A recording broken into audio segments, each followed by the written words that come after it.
Attends, Pierre-François, là on vient de monter sur scène et personne n'a applaudi. Mais, oui, bah quand même. Ah oui. Laura. Est-ce que vous croyez qu'on est les seuls à travailler ce soir? Non, on va vous mettre à contribution, bien sûr. Mais avant tout, bonjour Pierre-François, quand même, ravi. Bonjour Laura, ravi de partager cette animation avec toi. Et soyez toutes et tous les bienvenus pour cette nouvelle soirée annuelle de la Fondation du Nord avec un décor bien différent de l'année dernière. Tu n'étais pas là, mais on t'en a parlé. On m'a dit que c'était un peu plus feutré, tamisé, dans un théâtre, que c'était déjà génial. Mais cette fois, on s'est mis en ambiance sport. Ah oui, l'année oblige, ambiance sport. Et donc, qui dit ambiance sport dit... faire du sport, non? Alors on va vous proposer pour démarrer de vous échauffer pour éviter de se blesser. Ça serait dommage de repartir ici avec un claquage. Donc on va prendre le temps de s'échauffer. Laura? Oui, tu m'as parlé d'une séance de plaquage avec le premier rang. Ça c'était la première version du conducteur. Je pense qu'on l'a changé depuis. Ah oui, on a dit ils sont fragiles au premier rang, donc on va faire quelque chose de plus simple apparemment. Oh, pas si simple, vous allez voir. Et bien sûr, oui, on parle sport, on va faire du sport. Pas de panique, ça va bien se passer. C'est adapté à tous. On a testé. Regardez, il va très bien. Moi aussi, je vais bien. Donc normalement, on va bien s'en sortir. Mais on va accueillir des invités de marque. Allez-y, je vous laisse les présenter. Alors, on va demander, sous un tonnerre d'applaudissements, d'accueillir l'association Decapulse, s'il vous plaît, avec Sandra et Manon, qui vont bien s'occuper de vous.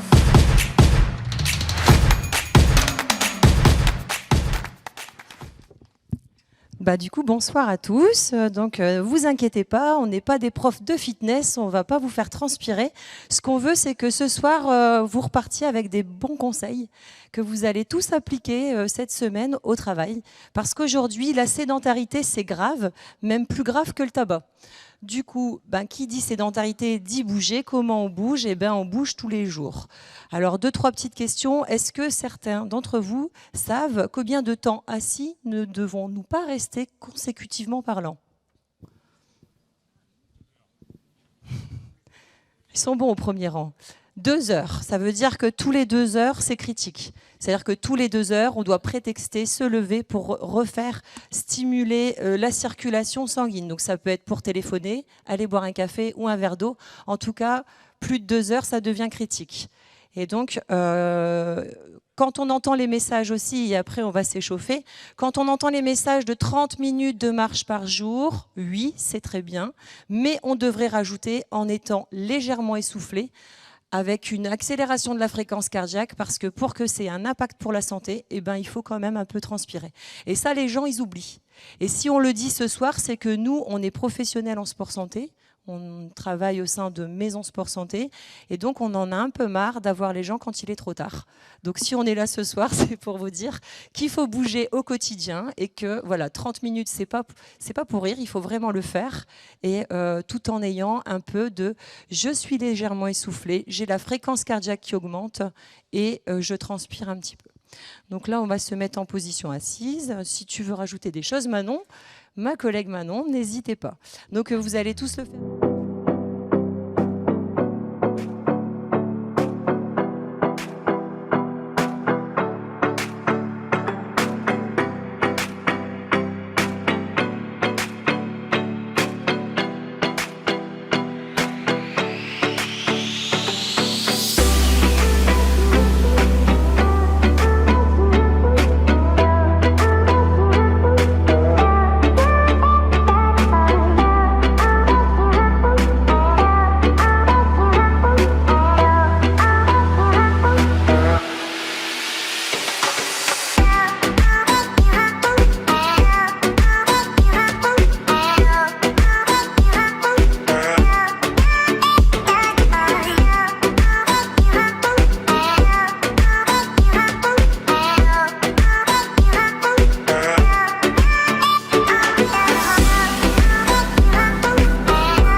effectivement, avec Laura, on a mis des notes techniques à chacun des invités, mais qu'on gardera bien pour nous. Hein, sur le... Et la soirée est filmée, bien sûr. Exactement. Mais ne vous inquiétez pas, vous étiez magnifique, parce que surtout, il ne faut pas croire que c'est une honte ou qu'on va mal nous juger parce qu'on fait du sport. Nous, au contraire, hein. Moi, on m'a obligé à m'habiller, mais si ça ne tenait qu'à moi, je serais venue en jogging parce que c'est la meilleure tenue dans laquelle je suis. J'adore les pulls à capuche, là, vous êtes magnifique, le rocher. Donc, il n'y a pas de problème, on était tous bien ensemble en collectif, c'était magnifique. Et avant de les laisser partir, les petites tortionnaires, quand même, parce qu'on sait hein, que là, elles en avaient gardé sous la pédale, quand même. Est-ce que vous pouvez nous présenter plus en détail ce que vous faites avec des capuches? Et surtout, on m'a parlé d'un bus des seniors. Apparemment, ils vont tous monter dedans et après, on y va, c'est ça? Les seniors, hein, pas. Si, eux, là, non. Ah non, mais... Ah non, c'est pas eux. Ils sont très jeunes. Alors, qu'est-ce que c'est que ce bus? Alors, donc, le bus, c'est un de nos outils. Vous le voyez qui est là. Donc, en fait, depuis 10 ans, on est labellisé par le ministère des Sports et des Solidarités pour prendre en charge des personnes pathologiques ou des personnes sur prescription médicale. Pardon. Et donc, l'idée, depuis 10 ans, c'est de rendre accessible ce sport médicament qui n'est pas remboursé par la Sécurité sociale. Et donc, depuis 10 ans, l'idée, c'est de rendre accessible pour 2 € pour 1h30 de prise en charge. Mais le problème, c'est l'encadrement. Ce sont des masters, enfin, nous sommes des masters en activité physique adaptée. Donc, qui dit encadrement, dit compétences, dit salaire, dit voilà, comment on équilibre notre modèle économique pour pouvoir permettre ce reste à charge quasiment nul pour le bénéficiaire. Et ce bus, c'est notre deuxième, celui que vous voyez en photo. C'est le bus senior qui a été travaillé avec la Fondation du Nord, avec Malakoff Humanis, avec MSA, pour permettre aux seniors de plus de 60 ans d'avoir une prise en charge de 2 fois par semaine au plus proche de son lieu d'habitation, adapté à ses problématiques de santé. Eh bien, bravo et merci beaucoup pour cet échauffement.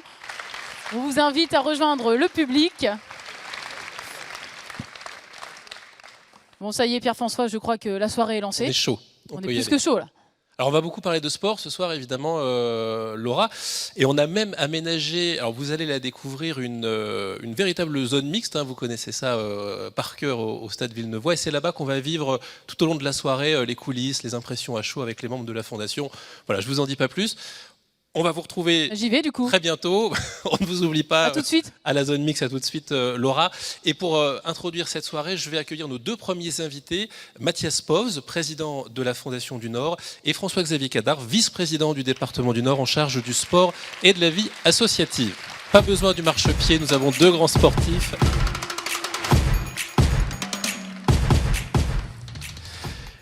Bienvenue. Alors, l'occasion pour moi de saluer, on ne pourra pas les citer, mais évidemment l'ensemble des personnalités présentes ce soir, les élus aussi qui nous font l'amitié d'être avec nous. Voilà, et signaler que le maire de Roubaix, Guillaume Delbar, sera avec nous aussi dans quelques instants, une réunion qui n'en finit pas, on connaît bien ça, mais il nous rejoint évidemment dès que possible. Alors Mathias Povz, nous étions ensemble il y a 1 an sur la scène du théâtre L'Idéal à Tourcoing. L'enthousiasme qu'on avait senti autour de la Fondation à cette époque, est-ce qu'il est toujours d'actualité 1 an plus tard? Il s'est même renforcé. Alors je suis toujours très satisfait de cet enthousiasme. C'est d'abord aussi le mien, parce que je suis très fier d'animer ce beau collectif de la Fondation du Nord. Et on le verra, un collectif qui ne cesse de s'agrandir.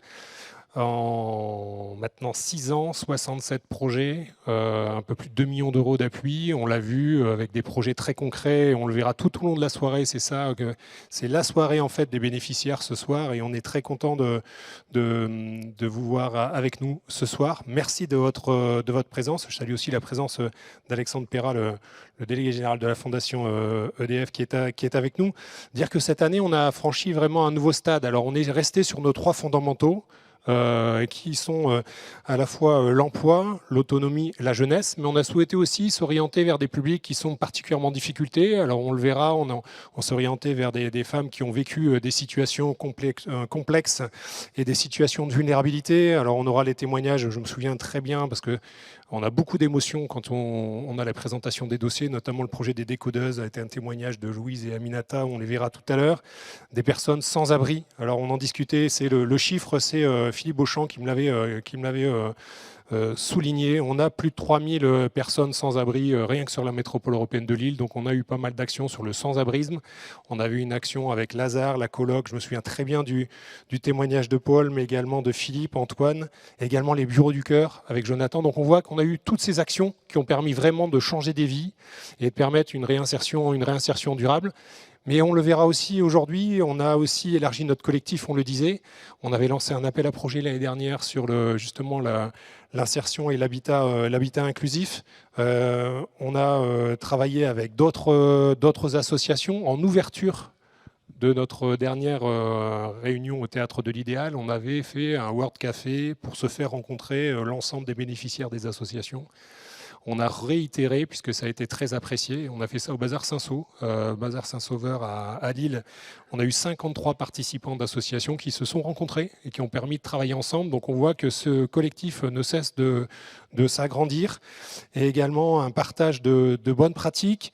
Et au-delà du financier, on voit que l'extra-financier, le mécénat de compétences et l'échange entre les associations sont vraiment bénéfiques et on voit que ça porte. Et on est très heureux de voir qu'on revoit des dossiers où certaines associations se sont rencontrées et ont porté des projets ensemble avec l'impulsion qui a pu être donnée par la Fondation du Nord. Alors depuis 6 ans maintenant, la Fondation, elle avance, elle progresse, elle change et elle change aussi concrètement la vie des gens. Et la nouveauté cette année, c'est que vous avez pu le mesurer grâce à une étude d'impact qui est assez édifiante. Alors, quand on dit on change la vie des gens, ok, mais comment, combien, avec quoi? Et donc on voulait être franchement le plus objectif possible pour en mesurer je dirais, les bras de levier. Donc on s'est tourné vers une étude d'impact. On a travaillé avec 2 cabinets, Coeris et Co-Conseil, pour vraiment mesurer concrètement l'impact qui est le nôtre. La Fondation du Nord aujourd'hui est reconnue pour son action dans la philanthropie sur 2 domaines. Le domaine social, alors on élargit de plus en plus le domaine des bénéficiaires, mais aussi territorial. On le voit, on est toujours très vigilant à avoir une équité territoriale pour aller chercher les gens qui sont le plus éloignés, les associations qui œuvrent dans des territoires qui ne sont pas forcément favorisés. Comment on peut les aider? Comment on s'assure qu'on augmente l'impact au quotidien? Et donc pour bien s'améliorer, il faut déjà savoir d'où on part. Donc on le verra tout à l'heure, quelques retours sur cette étude d'impact. Et puis après, comment on peut décupler nos actions. Et là, on a eu des projets qu'on a portés ensemble avec d'autres fondations. Je pense à Colencare, on a parlé des appels à projets. On travaillera et on le verra plus tard dans de nouveaux projets qui seront annoncés aujourd'hui. Juste un chiffre, avant qu'on en parle plus avant, mais 86% des personnes qui ont participé à cette étude d'impact ont dit que leur action et leur impact et les bénéficiaires ont été plus étendus grâce à la Fondation du Nord. Donc c'est un très beau chiffre. Et puis un autre chiffre dont on pourra peut-être reparler tout à l'heure, c'est 97, c'est le score de recommandation sur 100. Voilà, c'est un score qui fait rêver tous les élus qui sont présents dans cette salle. Alors c'est le NPS pour ceux qui sont spécialistes. Je pense qu'on doit avoir Hervé là, qui est spécialiste des NPS et des centres d'appel. Donc c'est ce qu'on appelle le Net Promoter Score. Donc ça veut dire que quasiment on n'a que 3% qui pourraient ne pas être complètement satisfaits. Donc c'est vraiment un très bon résultat. Voilà, on n'est pas loin du sans faute. Alors François-Xavier Cadar, vous êtes le vice-président du département du Nord en charge des sports et de la vie associative. Vous représentez ce soir son président Christian Poiret qui ne pouvait pas être avec nous. Le sport, c'est évidemment un enjeu qui va nous rassembler sans doute cette année encore plus que d'autres. Oui, tout à fait. Et puis déjà, je suis très très heureux de pouvoir faire en sorte que cet équipement soit un peu plus connu, un peu plus visible. Je pense que la plupart d'entre vous ne connaissaient pas forcément le STAB, cet outil incroyable duquel le département du Nord est actionnaire dans le cadre d'une SPL. On a pu accueillir ici des championnats du monde de cyclisme. On est à quelques mètres du vélodrome historique qui accueille chaque année un événement mondial, celui du Paris-Roubaix. On a également le vélo club de Roubaix qui est à 100 mètres également. Le département du Nord est également partenaire de cette institution, ce qu'on peut considérer comme étant une institution. Et le sens de mon propos, c'est de dire que oui, pour le département, c'est important d'être présent sur les grandes manifestations sportives. Et on a une chance incroyable quand même depuis quelques mois, pour ne pas dire quelques années. On a accueilli 2 ou 3 étapes du Tour de France en 2022, la Coupe du Monde de rugby en 2023, les Jeux Olympiques cette année avec l'accueil de la Flamme, puisque nous sommes la collectivité pivot pour pouvoir organiser cette manifestation. L'année prochaine, en 2025, ce sera le grand départ du Tour de France. Bref, le sens de mon propos, c'est de dire que les collectivités sont présentes, en tout cas pour accueillir de grandes manifestations, parce que derrière l'accueil de ces manifestations, c'est le rayonnement de notre territoire qui est en jeu. Ce sont des retombées économiques considérables. Le départ du Tour de France, c'est 1 euro investi, c'est 8 euros de retombées économiques, c'est quand même pas rien. Et donc ça fait vivre tout un écosystème, les entreprises qui sont les vôtres, les hôtelleries, les restaurants, les sociétés de sécurité qui sont de plus en plus présentes. Bref, c'est tout cet écosystème-là qui est fondamental pour nous de pouvoir alimenter par ces magnifiques manifestations. Et puis le sport, et je suis très très heureux vraiment que la thématique sportive soit retenue par la Fondation du Nord cette année, parce que c'est le moment où les inégalités n'existent plus. Lorsqu'on fait un effort physique, on l'a vu, on a plus ou moins de mal. Là, il n'y a pas de question de niveau social, de niveau financier. On est tous sur un pied d'égalité. Et quand on est dans la souffrance, parce qu'on galère, parce qu'on doit faire 10 km, eh bien là, on est tous sur un pied d'égalité et ça rassemble, c'est un vecteur considérable de rassemblement. Et derrière ce rassemblement, c'est de la solidarité. Et le département du Nord, on se demande parfois, on se questionne, quelles sont au fond les compétences entre la région, l'État, le département, tout cela semble parfois un peu flou. Le département du Nord, c'est la collectivité pivot sur les solidarités. Solidarité, le social, c'est pour ça qu'on se rejoint pleinement sur le propos qui a pu être tenu. C'est vraiment la collectivité qui porte ces thématiques-là. Des thématiques fortes, et dans l'accompagnement sportif qui est le nôtre, on accompagne vraiment financièrement des clubs qui portent l'handi, le sport adapté, par l'accompagnement financier que l'on porte auprès de certains clubs, on essaye également de travailler sur la thématique inclusion professionnelle ou insertion professionnelle par le sport. Ce sont toutes ces thématiques-là qu'on essaye de déployer, où on fait matcher le soutien financier auprès des clubs avec nos politiques publiques. Voilà, c'est tout cela qu'on essaye de porter. Et en ce sens, moi, je tiens vraiment à remercier l'ensemble des entreprises. Voilà, cet écosystème absolument nécessaire, indispensable à la Fondation, bien évidemment, nécessaire, indispensable aux clubs et aux structures sportives pour faire rayonner tout notre territoire. Voilà, sport et solidarité, 2 mots qui se conjuguent très bien. Le hashtag, c'est jouons collectif. Alors il y a un deuxième, tu as oublié quelque chose, François-Xavier, il y a 2 endroits où il y a le sport et le carnaval de Dunkerque. Mais ce qui se passe à Vegas reste à Vegas, ce qui se passe au carnaval de Dunkerque reste à Dunkerque. Merci beaucoup messieurs. Mathias Povs, président de la Fondation du Nord, qu'on retrouvera évidemment tout au long de la soirée, et François-Xavier Cadar, vice-président du département du Nord en charge des sports et de la vie associative. Laura, on peut les applaudir, effectivement, merci. Laura, chose promise, chose due, on vous retrouve en direct de cette zone mixte avec un premier invité. Exactement, bienvenue à tous dans notre zone mixte et pour cette première intervention, juste avant le début du match, parce qu'on est au début du match, le match va continuer, mais là c'est le départ. J'ai la chance d'être avec Philippe Farge, délégué régional Nord-Est pour le groupe Renault. Alors Philippe, on sait que tu as gardé un œil attentif sur la préparation de cette rencontre, et bien sûr, à quelques minutes de notre coup d'envoi, est-ce que tu peux nous donner ton état d'esprit ? Bonsoir Laura, alors très concentré bien sûr, parce que l'enjeu de la soirée est énorme.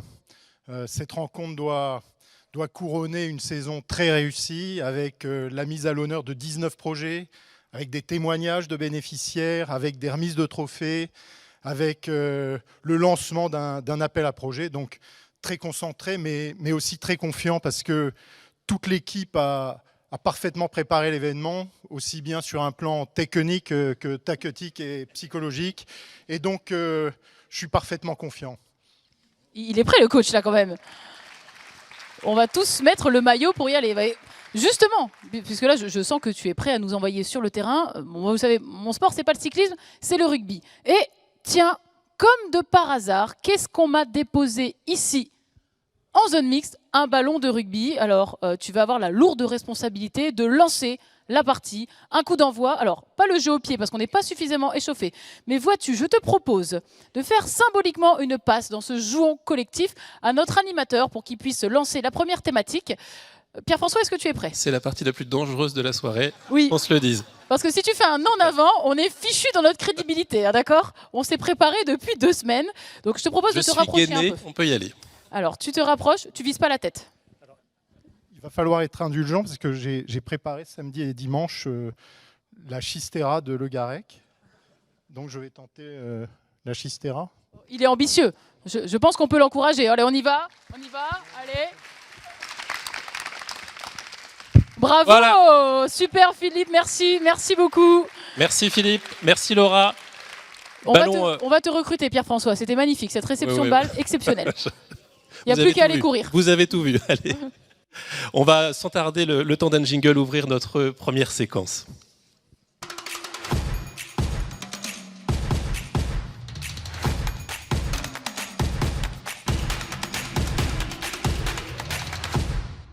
Et nous allons parler du soutien aux problématiques familiales. Voici les projets qui ont été soutenus cette année par la Fondation du Nord.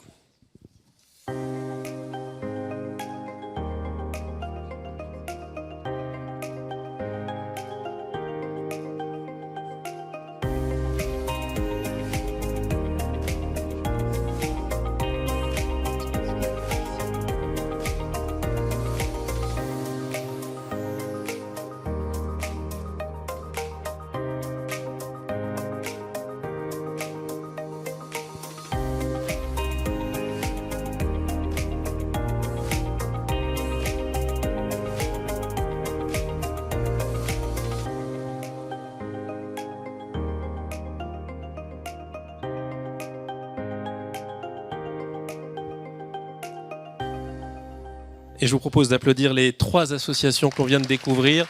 Tombés du Nid, On fait un jeu et Le Rocher. Alors pendant la présentation vidéo, Svetlana de Queyron, Christelle et Thierry Detor nous ont rejoints sur scène. Soyez les bienvenus.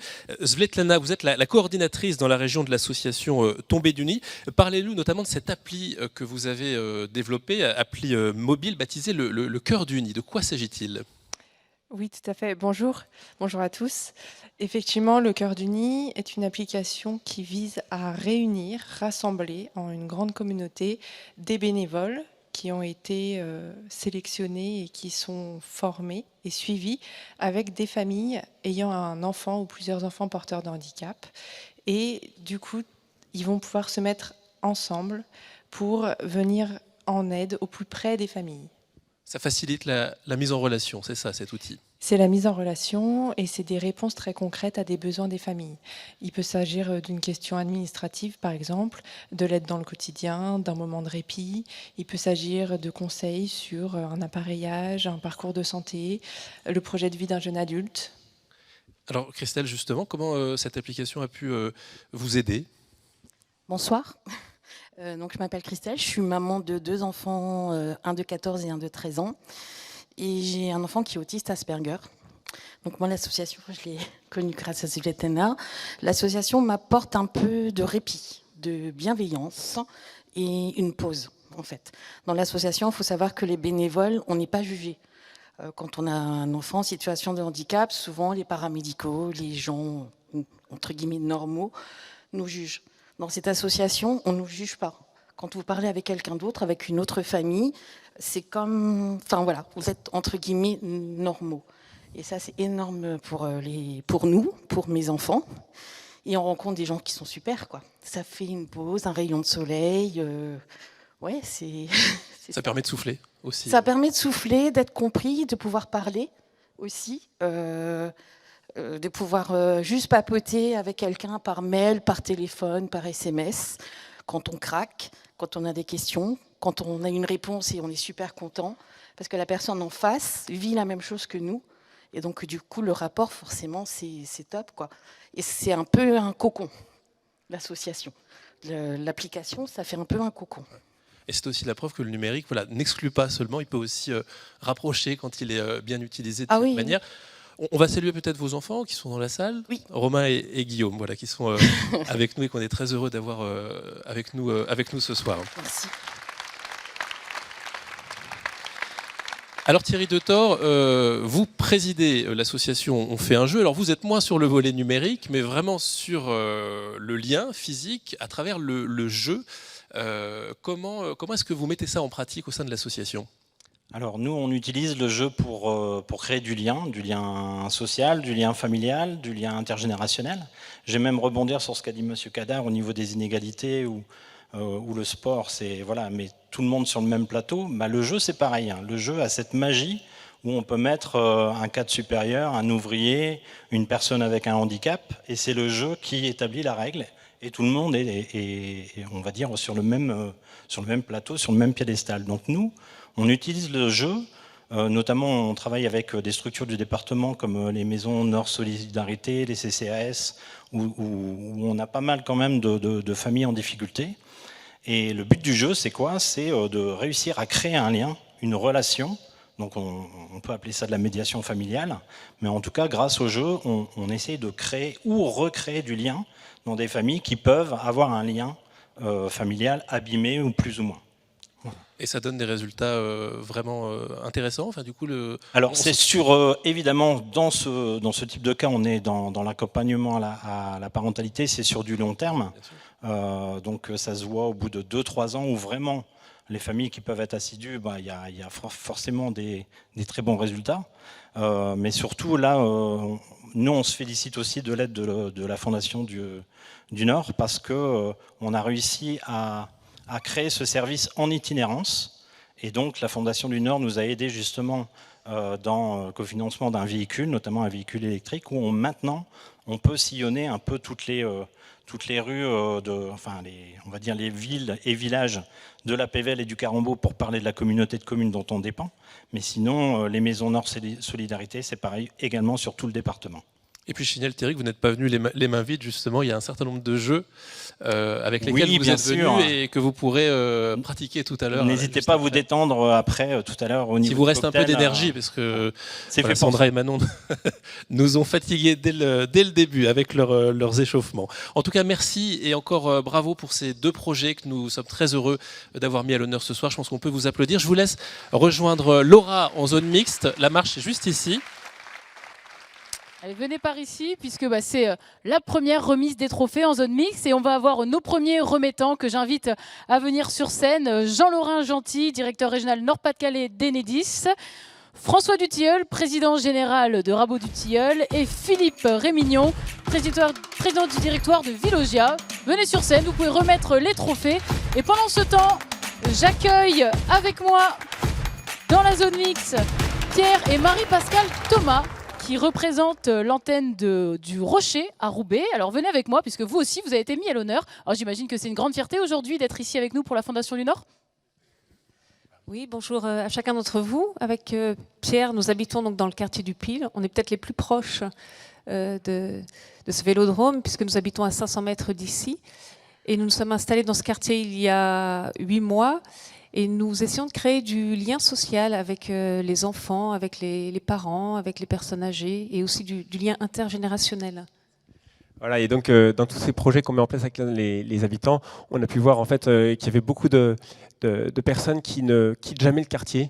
Voilà, il y a une très très grande pauvreté dans le quartier et des enfants, des familles, des personnes âgées qui rêvent de partir mais qui sont toute la journée et toute l'année ici. Et donc, en fait, la Fondation du Nord nous a soutenus dans l'achat d'un petit minibus pour qu'on puisse organiser un ensemble de sorties dans le département, voilà, aussi bien à la campagne que sur la plage. Et donc, on est super content de pouvoir organiser ça pour tous ces habitants. C'est génial, merci beaucoup. Vous pouvez également monter sur scène, récupérer votre trophée. On les applaudit bien fort. Et pendant les photos conventionnelles, eh bien, je te renvoie le ballon. Pierre-François, c'est à toi. Merci Laura. Et avant d'ouvrir notre deuxième fenêtre sur les projets accompagnés par la Fondation, je vous propose de nous arrêter un instant sur l'étude d'impact qu'évoquait Mathias Povs tout à l'heure. C'est avec Tiffaine Duquesne qui est dans l'Assemblée. Vous avez un micro déjà, c'est parfait. L'équipe est formidable, tout fonctionne parfaitement. Vous êtes personnalité qualifiée de la Fondation et manager du programme Émergence d'Areli. Et vous êtes impliqué avec la Fondation auprès des cabinets qui ont réalisé cette étude dans ce travail de longue haleine. Pour répondre au fond à cette question, sommes-nous ici à la Fondation du Nord au rendez-vous de nos ambitions?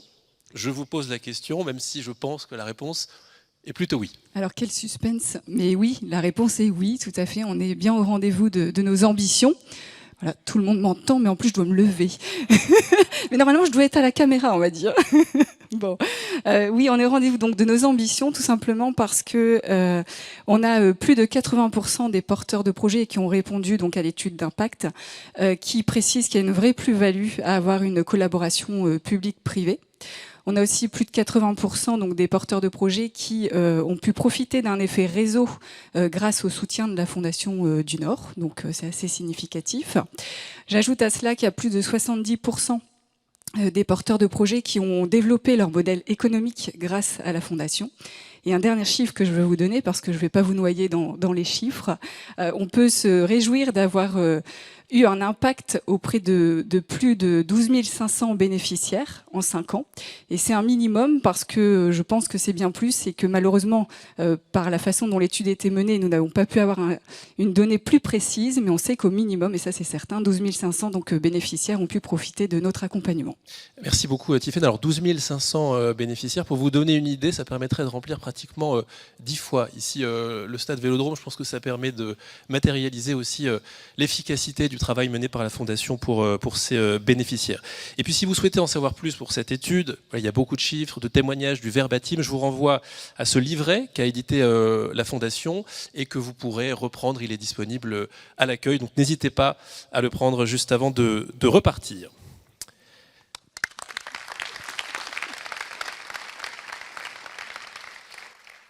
Et nous allons maintenant parler habitat, un autre sujet qu'on a évoqué tout à l'heure, et plus précisément habitat inclusif.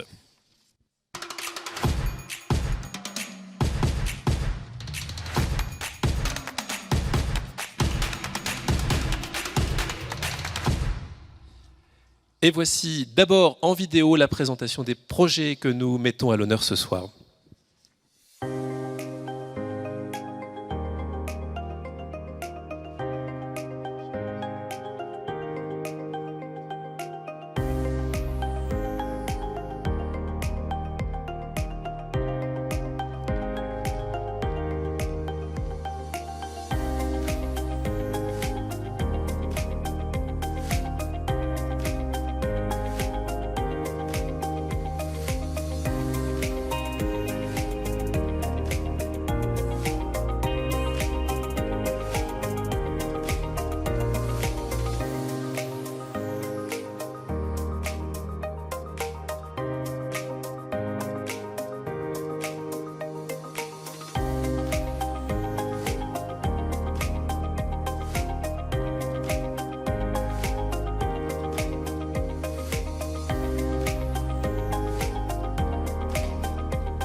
On peut applaudir tous ces projets, ces beaux projets autour de l'habitat inclusif. Et pour aller plus loin, je suis heureux d'accueillir sur scène Christophe Léger, Lisa Flouret et Marie Villanova. Bonsoir à tous les trois.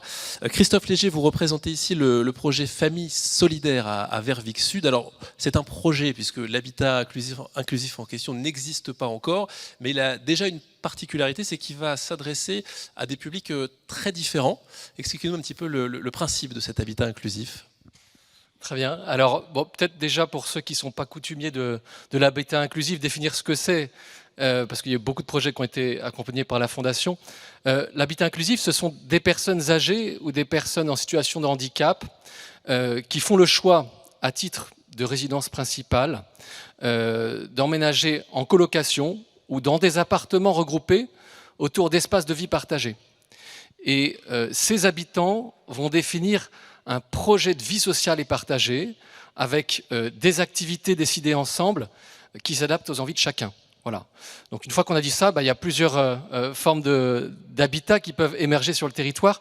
Alors nous à Verviers, on essaye d'inventer un nouveau modèle de vivre ensemble dans un immeuble solidaire qui fait le pari de réunir à la fois des appartements ordinaires pour des familles, des jeunes actifs, mais aussi des appartements en habitat inclusif pour des personnes âgées, des travailleurs en situation de handicap et des personnes touchées par la maladie d'Alzheimer. Et enfin, dans cet immeuble, on a des espaces de vie partagés, buanderie, salle de convivialité, jardin, en fait pour que les habitants puissent se croiser et vraiment s'enrichir de leurs différences. Voilà. Quel est l'ADN commun de tous ces projets qu'on évoque? C'est ce projet de vie sociale et partagée, c'est ça qui fait l'ADN de l'habitat inclusif? Alors, je dirais que s'il faut retenir un ADN commun entre tous les projets d'habitat inclusif, je dirais que c'est de permettre à des personnes âgées, malades, en situation de handicap, d'être chez elles sans être seules. Voilà. Voilà, une définition très simple, en tout cas qu'on retiendra de l'habitat inclusif. Alors vous le savez, c'est un sujet très important pour la Fondation du Nord, qui a d'ailleurs donné lieu à un appel à projet spécifique en 2023. Cette initiative a reçu le soutien de la Fondation du Crédit Agricole Nord-de-France et de la Fondation des notaires Nord-Pas-de-Calais, que l'on remercie une nouvelle fois ce soir pour leur soutien. Alors évidemment, qui dit appel à projet dit lauréat, et on a la chance d'en avoir deux avec nous ce soir. Lisa Flouret, vous êtes chargée de mission pour l'ADAR en Flandre-Maritime, et Marie Villanova, vous dirigez Fraternative, c'est à Tourcoing, si je ne me trompe pas. Alors Lisa, je me tourne d'abord vers vous, puisque ce projet de la DAR Flandre-Maritime à Cappelle-la-Grande, il permet à des seniors de rester chez eux, si j'ai bien compris, tout en vivant des temps communs dans des espaces partagés.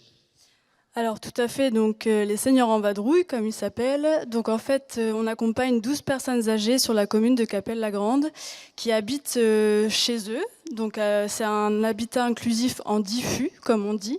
Donc à l'échelle d'un quartier, ils sont chacun chez eux et on a des espaces partagés au centre du quartier où ils peuvent se retrouver et partager des moments du quotidien dans lesquels on essaie de les accompagner avant tout. Alors chez vous, Marie Villanova, on est dans un tout autre modèle, puisque c'est dans une maison que sont vos locataires, une maison de famille, même comme vous l'appelez. Alors comme on l'appelle, mais comme eux aussi l'appellent également. Donc nous, c'est une maison pour des personnes qui vivent avec un trouble psychique. Et donc on a ouvert notre première maison en 2019 et on a fait le choix, et ça c'était important pour nous, de faire l'acquisition d'une grande maison de maître. C'était important de vivre dans une belle maison. Donc on a fait vraiment le choix d'une grande maison de maître sur le boulevard Gambetta à Tourcoing, où vivent aujourd'hui 9 personnes, donc des hommes et des femmes. Le plus jeune a 28 ans, le plus âgé a aujourd'hui 64 ans, d'horizons différents, mais avec cette vraie volonté de partager une vie communautaire. Et le point fort chez nous, c'est vraiment le vivre ensemble dans la bienveillance, en impliquant également, quand cela est possible, la famille, mais aussi toute une communauté de bénévoles, donc autour de cette fratrie.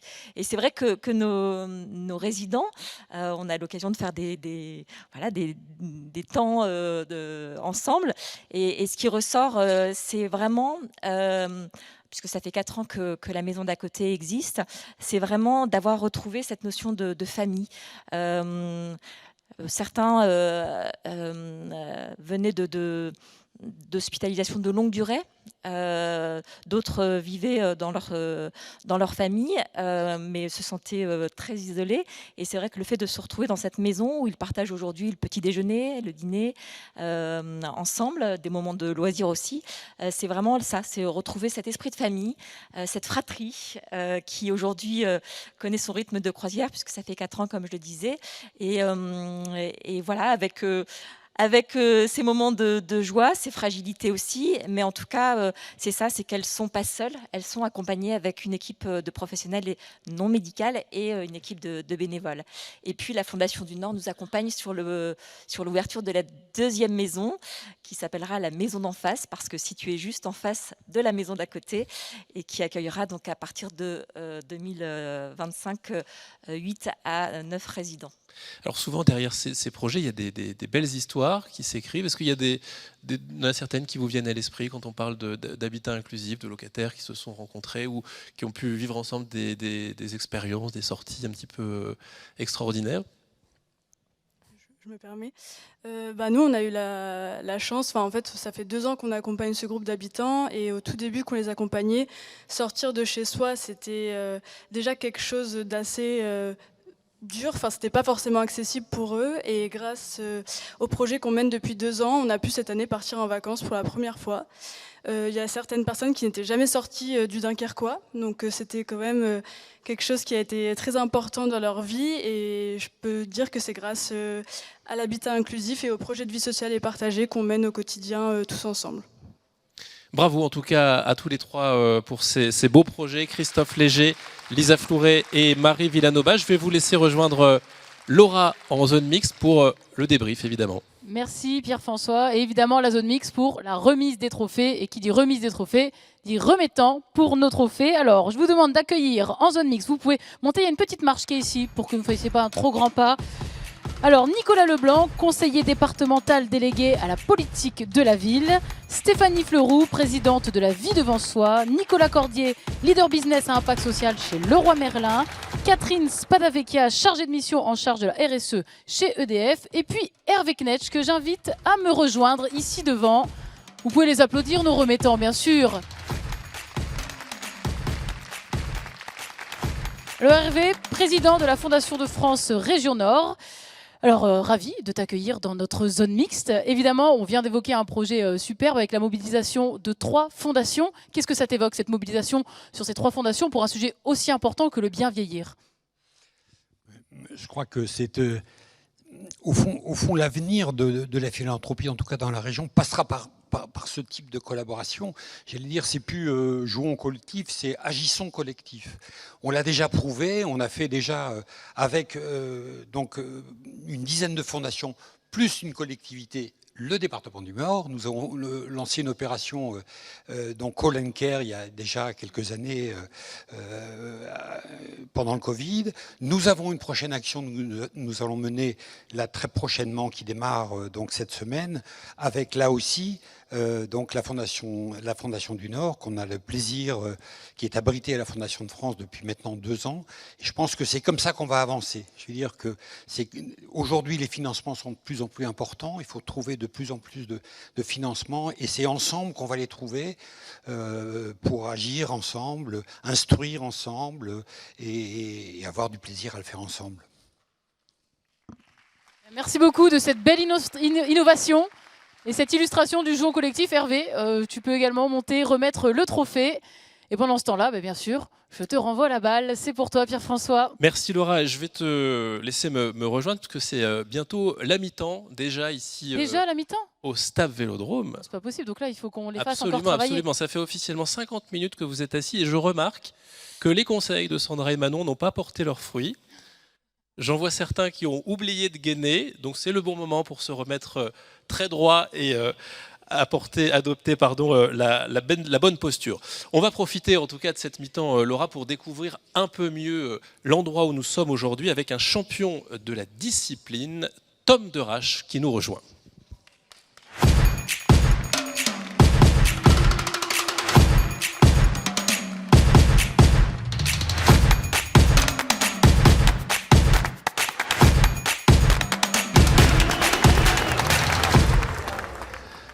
Bienvenue Tom, et alors tout est parfaitement synchronisé, les cyclistes ont commencé leur entraînement.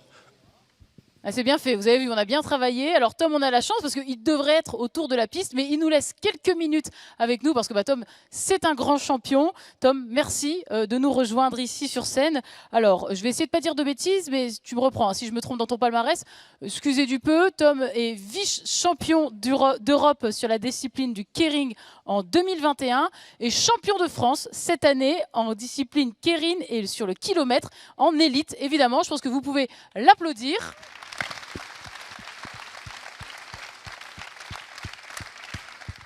Alors Tom, c'est une soirée qui est consacrée au sport, ça tombe bien, tu vas pouvoir nous en parler. Toi, tu as un parcours un peu atypique parce que tu as commencé ta carrière par le BMX et puis ensuite tu as bifurqué depuis 2017 la piste et ses épreuves. Est-ce que tu peux nous en parler un petit peu plus de ces fameuses épreuves de piste ? Bonsoir tout le monde, tout à fait, j'ai commencé juste à côté sur la piste de BMX. Maintenant, je suis depuis 2017 un pur pistard. Alors pour vous expliquer un peu la piste, là on voit des jeunes tourner. Il y a des sprinteurs, il y a des endurants. Moi, je suis de la famille des sprinteurs, donc un peu plus lourd, un peu plus explosif, et un peu plus de force. Donc nous, il y a, comme on voit à la vidéo, donc le kilomètre. C'était ici même à Roubaix l'année dernière pour les championnats de France. Il y a également la vitesse individuelle, le keirin et la vitesse par équipe. Et après, il y a toute une série d'épreuves, plus sur la partie endurance, où on va plus laisser, on va dire, courir les profils endurants qui font style le Tour de France ou des courses sur route. Alors Tom, on découvre, pendant que tu parles, les images des championnats de France. C'était donc ici l'an dernier. C'est vraiment spectaculaire. Juste pour savoir, quand vous êtes dans les virages, vous êtes à quelle vitesse au maximum ? Alors pour les plus rapides, on peut s'approcher des 80 km/h. Donc à l'entraînement, on y arrive parce qu'on est aidé aussi des fois d'une moto pour aller chercher ces vitesses régulièrement. Le record du monde, il faut savoir que sur 200 mètres, c'est en un peu plus de 9 secondes. Donc voilà, ça frôle les 78 km/h de moyenne sur 200 mètres. Voilà, 80 km/h, je le disais tout à l'heure, c'est la vitesse maximale autorisée sur les routes départementales, hein, pour ceux que ça intéresse, à rapprocher un petit peu l'exploit de ces sportifs. Alors nous sommes ici au Stade Vélodrome, un lieu incontournable, on en a parlé, les championnats de France l'an dernier, les championnats du monde, c'était en 2021, centre de préparation aux Jeux. Je crois d'ailleurs que l'équipe de France paralympique était ici au tout début du mois de mars pour s'entraîner, c'est vraiment un équipement exceptionnel. Tout à fait, le stade met en place du coup la piste, il y a aussi la salle de muscu qui a récemment été rénovée. Donc on voit de plus en plus des équipes nationales, internationales venir s'entraîner, venir faire des stages de préparation. Là il y a quelques semaines, il y avait du coup le paracyclisme qui était là, qui sont partis du coup au championnat du monde pour aller chercher leur qualification paralympique. Donc voilà, c'est une belle structure, il y a de quoi faire nous pour s'entraîner au quotidien et maintenant c'est à nous de rouler, on s'entraîne tous les jours ici. Et là, on voit les jeunes de la section. Il y a une section performance qui est juste en face au lycée Van der Merch. Donc, ils nous font le plaisir de nous montrer ce que c'est la piste. Voilà, et qu'on peut applaudir également. Et saluer la présence parmi nous ce soir d'Alain Bondu, champion du monde de poursuite. Il est tout au fond là-bas, il se fait discret, mais voilà. C'est lui le grand palmarès de la salle. Et champion médaillé olympique en 1980. J'ai bien révisé mes fiches. Bravo et merci beaucoup pour votre présence avec nous ce soir. Alors bien sûr, Tom, tu nous as parlé de ton parcours sportif qui est déjà assez exceptionnel et impressionnant, mais ça n'est pas que ça, puisque évidemment, tu t'entraînes tous les jours, mais est-ce que tu peux aussi nous parler de ce que c'est que la vie d'un sportif de haut niveau qui doit aussi concilier sa vie perso et puis sa vie pro, sa vie étudiante, parce que tu n'arrêtes jamais en fait. Oui, c'est ça, vous l'imaginez, c'est bien chargé, d'autant plus dans une année olympique comme celle-ci. Donc à côté, je suis étudiant, juste à côté, à Croix, en école de commerce à l'EDEC. Bon, on a un parcours forcément aménagé parce que le sport nous prend beaucoup de temps. À côté de ça, il faut aussi avoir un peu de place pour ses loisirs. Donc j'ai créé en 2022 mon auto-entreprise dans la création de photos et de vidéos parce que voilà, c'est quelque chose qui me faisait du bien aussi à la tête de temps en temps, de sortir un peu du cadre uniquement vélo et cours. Donc voilà, c'est à chacun de trouver son équilibre. Moi, je trouve le mien. En plus, ici, du coup, dans le Nord, on s'entraîne, nous, au Vélodrome Olympique à Paris. Donc voilà, entre famille, amis, il faut trouver son équilibre. Qu'est-ce qu'on te souhaite pour les mois, les années à venir ? Pour les mois qui arrivent, c'est aller chercher, décrocher la qualif olympique et ensuite espérer faire de belles médailles aux Jeux. Pour la suite, voilà, on réfléchit à une reconversion. Je suis encore jeune, donc j'espère aller jusqu'à 2028, mais ça se prépare dès aujourd'hui. Ça, j'ai bien compris. Et ça est tellement un processus qui est, on va dire, lent pour un sportif parce qu'on a beaucoup d'occupations à côté qu'il faut réfléchir tout de suite, quoi. Et je pense que beaucoup de personnes ici ont entendu ton message. N'hésitez pas, 2028, si vous vous projetez, il sera là pour une reconversion. À mon avis, c'est un bon élément dans votre équipe. D'accord ? Tom, merci pour ton témoignage. À vous, bonne soirée. Extrêmement enrichissant. Merci beaucoup Tom, bravo pour cette belle carrière. Je fais juste une petite pause avec un message un peu moins inspirant de voiture mal garée. Je dois faire une annonce au micro.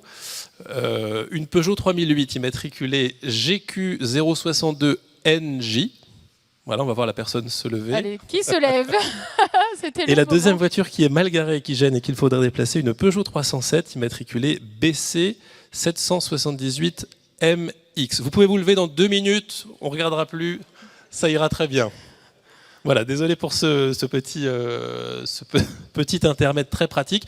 En tout cas, on a gardé, puisque c'est la mi-temps, Laura, le meilleur, un peu comme au Super Bowl, hein, l'événement de la soirée, et c'est tout de suite.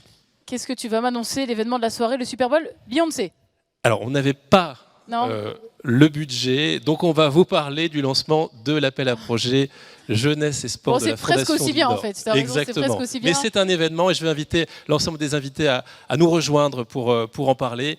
Les fondations qui en sont partenaires et les parrains et marraines de cet appel à projet.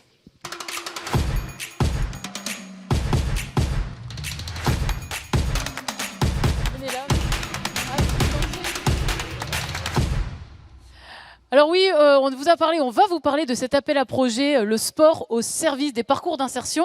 Et juste avant de faire parler les membres de la Fondation, on va accueillir surtout une marraine et un parrain de luxe qui accompagnent ce projet. Alors, on va vous les présenter. On vient de quitter un grand sportif avec Tom. On en récupère 2 autres. Ce soir, c'est vraiment une soirée consacrée au sport. Alors, tout d'abord, je vous demande un tonnerre d'applaudissements pour Alexandra Nouchet. Alors, Alexandra, engagée en para-athlétisme, simplement un record woman de France du saut en longueur, du 100 mètres et du lancer de poids dans sa catégorie. Magnifique.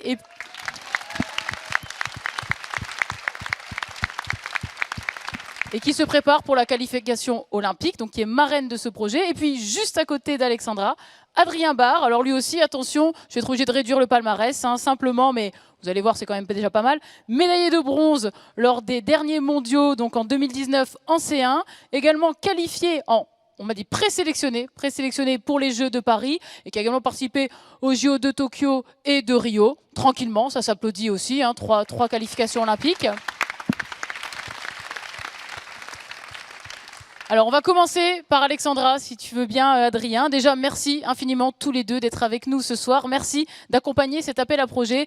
On le sait, on l'a dit, le sport est un élément essentiel dans l'insertion, et encore plus dans l'insertion pour les jeunes et pour les jeunes nordistes. Alors, Alexandra, on imagine que le sport t'a accompagné aussi dans ta jeunesse, même si tu n'es pas vraiment très très vieille. Est-ce que tu peux nous parler de ce parcours sportif que tu as eu ? Tout à fait. Déjà, bonsoir à tous.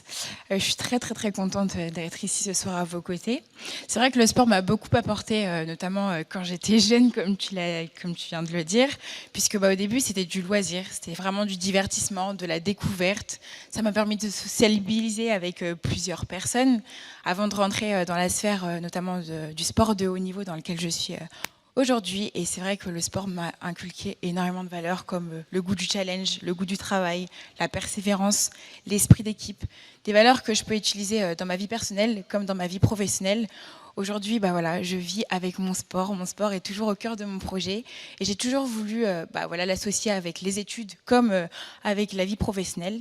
J'ai un contrat, donc une CIP, c'est un contrat d'insertion professionnelle qui me permet de pouvoir concilier le projet sportif et le projet professionnel. Donc, je suis d'ailleurs chez EDF au sein de l'équipe communication. Et voilà, avant c'était un rêve. Les Jeux étaient un rêve. Et aujourd'hui, c'est l'objectif de demain. Et je suis reconnaissante de la chance que j'ai de pouvoir concilier ce double projet, mais surtout de vivre tout simplement mon expérience sportive à fond. Merci Alexandra. Est-ce que tu peux passer le micro à ton coéquipier ? Adrien, j'ai envie de te poser la même question. Parle-nous un peu de ta relation au sport et de comment il t'a accompagné dans ta jeunesse et puis encore maintenant, bien sûr. D'abord, bonsoir à tous. Merci à tous de m'accueillir ici ce soir dans ce vélodrome magnifique. Pour moi, le sport, ce que ça m'a apporté dans ma jeunesse, c'est surtout des opportunités. Dans un premier temps, on a l'opportunité de découvrir un sport. Pour moi, c'est le canoë-kayak. Donc vraiment de vivre quelque chose en extérieur, d'avoir ce lien avec la nature. En plus de ça, en fait, ça a vraiment été une succession de chances qui m'ont été données, d'opportunités, je répète. Comme de voyager pas mal à l'étranger, de vivre à l'intérieur de groupes de jeunes, de grandir tous ensemble. Quoi d'autre encore ? J'ai eu l'opportunité d'encadrer des jeunes, j'ai eu l'opportunité, peut-être j'aurais pu devenir entraîneur. Ce que j'ai choisi aujourd'hui, c'est de faire du sport de haut niveau, de me dépasser tous les jours. Et ça, c'est vraiment le sport dans mes premières années dans les clubs qui m'a donné cette opportunité-là, et je suis extrêmement reconnaissant d'avoir eu cette chance-là et d'avoir pu évoluer comme ça l'année après année à travers le sport. Merci à tous les deux, je trouve que c'est extrêmement inspirant. Merci d'accompagner cet appel à projet pour la Fondation du Nord, et puis on vous souhaite le meilleur à venir dans les prochains mois. On vous suivra et puis on sera derrière vous. Merci beaucoup pour votre témoignage. On vous invite à regagner le public, puisque maintenant on va avoir d'autres grands sportifs de haut niveau qui vont prendre la parole, et je te laisse le relais, Pierre-François. Et une marraine au top et 3 fondations donc réunies pour cet appel à projet. Mathias Pause, on va en parler dans quelques instants. Le temps de présenter nos 2 autres invités que je salue. Alexandre Perra, délégué général de la Fondation Groupe EDF, et Grégoire Michel, délégué territorial Nord de la Fondation du sport français. Merci vraiment d'être avec nous ce soir. Alors Mathias Pov, pourquoi tout simplement avoir souhaité lancer cet appel à projet ? On imagine évidemment que l'année olympique n'y est pas totalement étrangère. Pas complètement. Alors en plus, je vous l'ai dit tout à l'heure, la jeunesse, c'est un des piliers de l'action de la Fondation du Nord avec l'emploi et l'autonomie. Il y a 530 000 jeunes dans le département du Nord qui ont entre 15 et 29 ans. 533 000. J'ai regardé, c'est la taille du département de la Côte d'Or.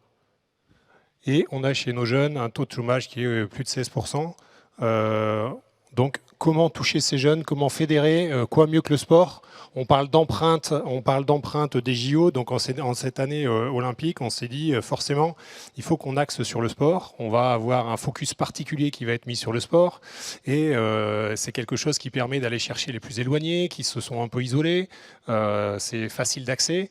Et donc on s'est dit, il faut absolument qu'on agisse, qu'on soit plus nombreux. Alors il existe beaucoup de choses pour les jeunes dans la région, que ce soit du public, du privé. On bénéficie à la Fondation du Nord de l'expertise des services du département, notamment en matière de solidarité. Et comment, là aussi, en jouant en collectif, on peut, et pour le coup, dans le cadre du sport, on joue collectif, comment on est plus fort ensemble. Si je prenais une petite métaphore, comment on fait le pack pour aller plus loin, porter le ballon, c'est pas mal. Hein, et ce pack, on a voulu le faire dans le cadre d'un appel à projet. Alors on s'est dit, voilà, on se met ensemble, on unit nos forces et on cherche à être plus impactant et toujours aller plus loin pour que ce ne soit pas une fatalité, qu'on puisse aller chercher ces jeunes un peu éloignés, les remettre durablement sur des parcours de vie et des parcours professionnels, personnels, parfois d'abord personnels, après professionnels, bref, qu'on redonne un parcours à l'ensemble de ces jeunes qui sont la force, parce que si c'est 530 000, je le disais, dans le département, c'est l'avenir aussi et surtout de notre département. Donc comment on agit, et on l'a dit, on s'est plutôt dit qu'on allait faire ensemble et profiter de cette année olympique. Alors Mathias, je vous propose de passer le micro à Alexandre. Alexandre Perra, bonsoir. Donc on connaît, on l'a entendu juste avant, l'engagement d'EDF pour le sport, avec bien sûr la team EDF. Donc ça paraissait naturel pour la Fondation de s'associer dans cet appel à projet? Oui, alors bonsoir à tous. EDF et le sport, c'est une grande histoire, effectivement. Vous parliez de la team EDF. La Fondation EDF que je représente ce soir s'est associée, et je remercie Mathias pour l'invitation, parce qu'on est très friands de ces packs, comme tu le disais, pour être plus forts ensemble.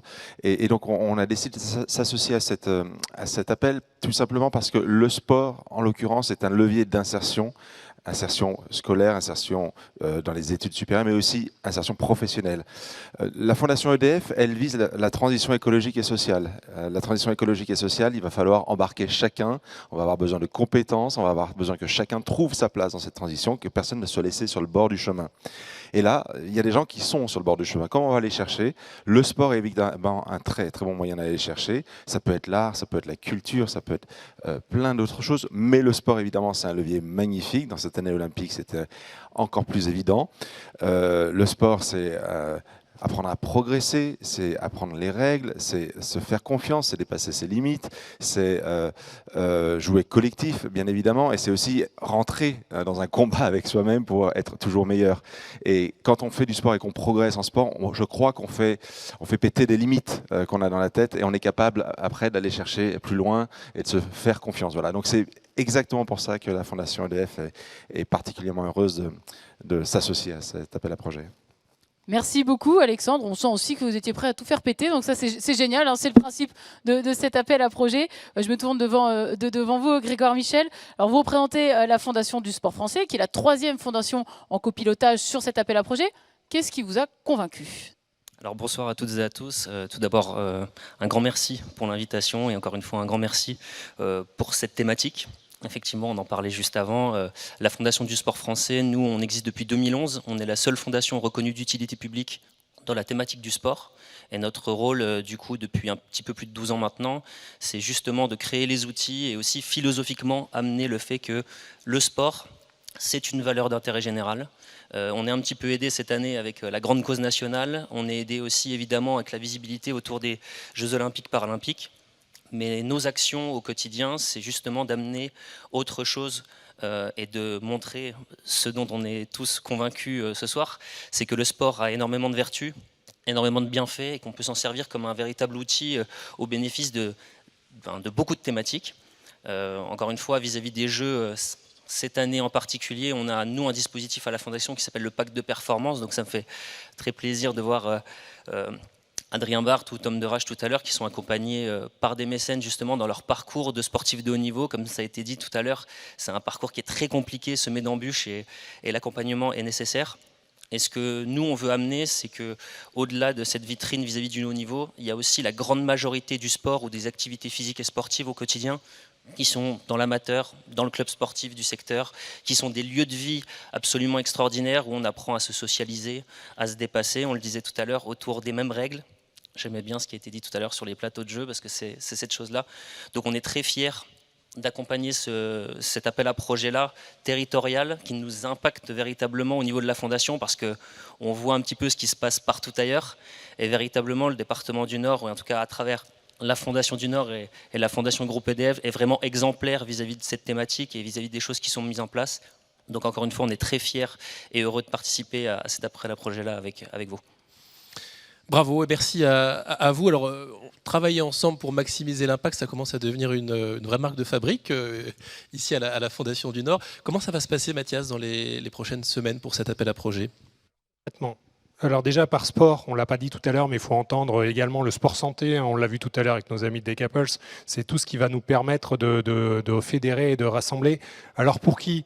Pour les jeunes de 16 à 30 ans, quels sont les projets j'ai envie de dire toutes les bonnes volontés, les bonnes initiatives qui viendront fédérer cette cible et qui ont un soutien d'accompagnement. Là aussi, on favorisera forcément plus ce qui est dans l'investissement que dans le fonctionnement, puisque ce qu'on souhaite avant tout, c'est que ça puisse essaimer et ensuite prendre de l'ampleur et être une bouture qui va se développer.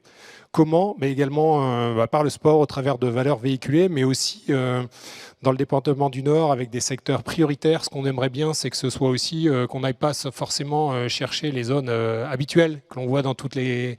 Alors je sais bien qu'on est beaucoup aspiré et la densité de population fait qu'il y a un effet métropolitain, comme on dit régulièrement, mais on veut qu'on puisse aller aussi chercher les territoires qui en ont le plus besoin et qui ne sont pas forcément les plus aidés habituellement. Voilà, c'est un peu l'équité territoriale que j'évoquais l'autre jour pour qu'on puisse aller chercher vraiment aux quatre coins du département l'ensemble des personnes qui peuvent être accompagnées, qui doivent être accompagnées. Et tout ça avec quel calendrier ? Alors le calendrier va s'afficher parce que je ne l'ai pas complètement en tête.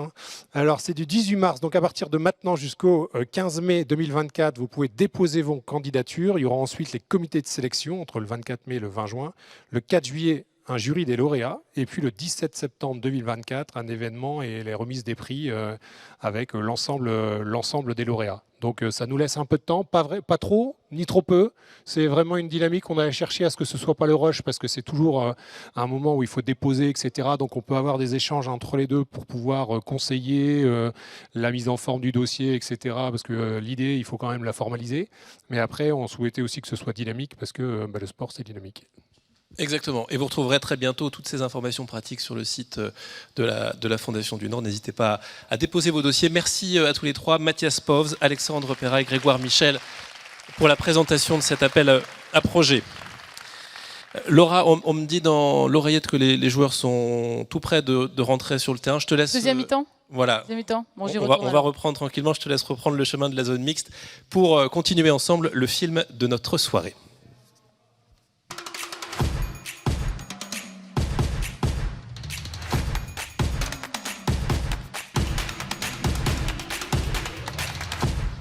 Allez, pas de temps mort, on garde du rythme au retour des vestiaires évidemment avec un nouveau plateau consacré à l'insertion des jeunes en situation de fragilité. L'occasion de mettre à l'honneur les projets soutenus par la Fondation du Nord et que l'on découvre tout de suite en vidéo.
Bravo à tous ces beaux projets que l'on peut applaudir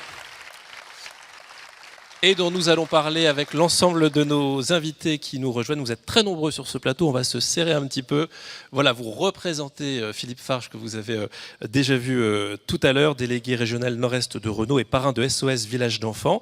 Frédéric et Émilien, qui sont tous deux en train de passer le permis, dans le cadre du dispositif Permis d'avenir dont on va parler.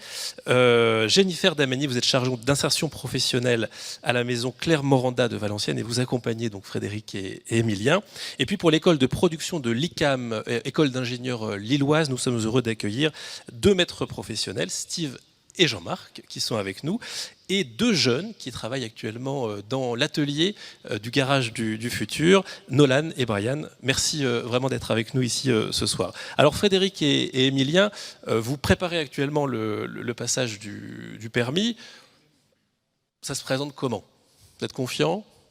En vrai, ouais, on est confiant, mais on sait qu'au début, on a le code. Le code, c'est pas facile pour tout le monde. Ouais.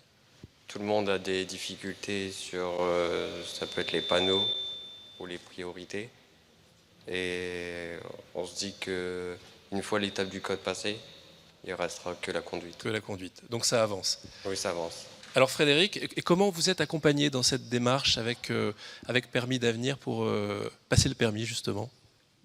Surtout l'aide qu'on a, c'est aussi au côté du niveau financier, par exemple. Moi qui suis étudiant, ça m'a beaucoup aidé pour franchir le cap parce qu'un étudiant n'a pas forcément beaucoup de revenus. Passer le permis pour majoritairement financé du coup par la Fondation du Nord, ça aide énormément.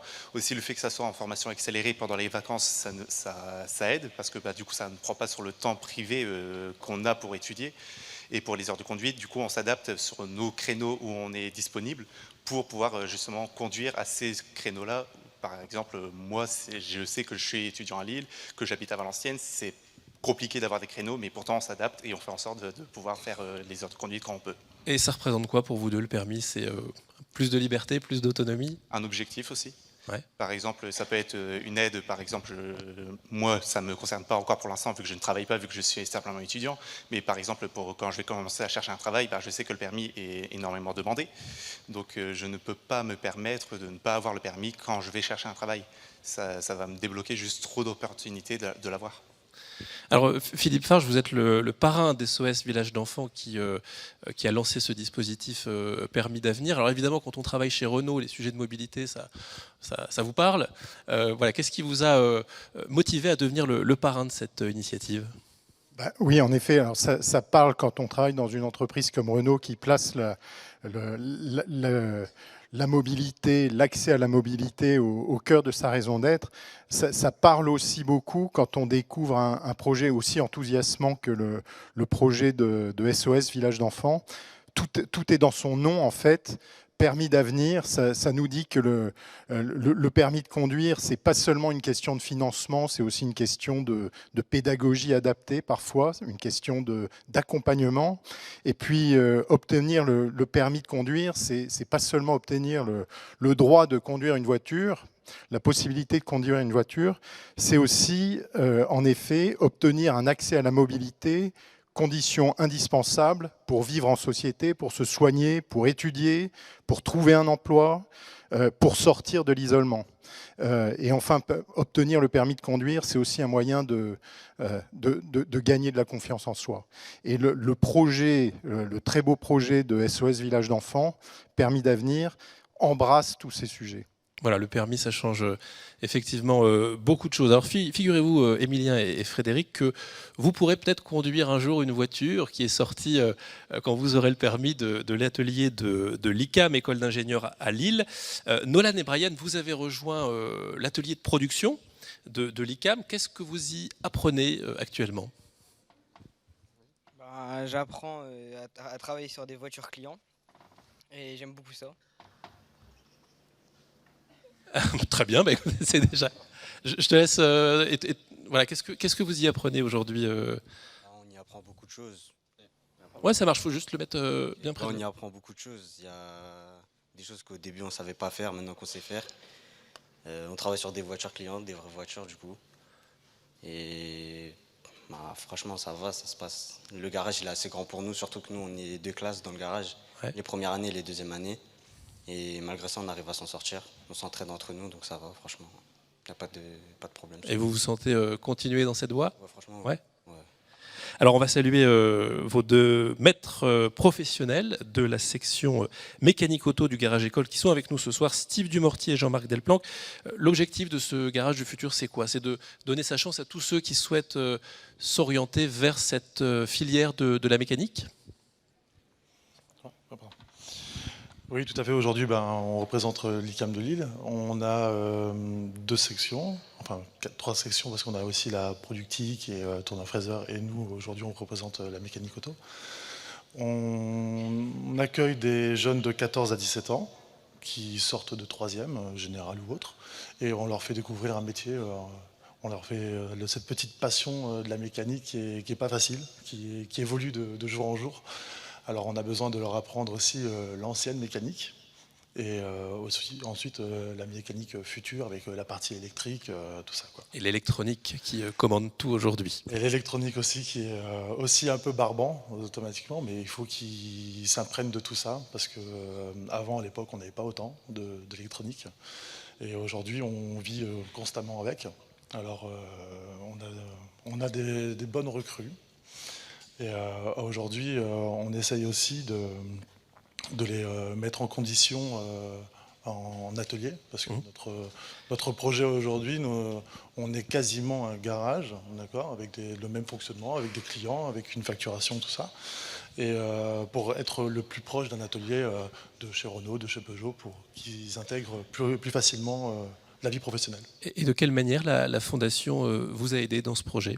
La Fondation nous a aidés aujourd'hui pour des investissements, le matériel, les outillages qui changent aussi, les procédures qui sont très importants pour eux.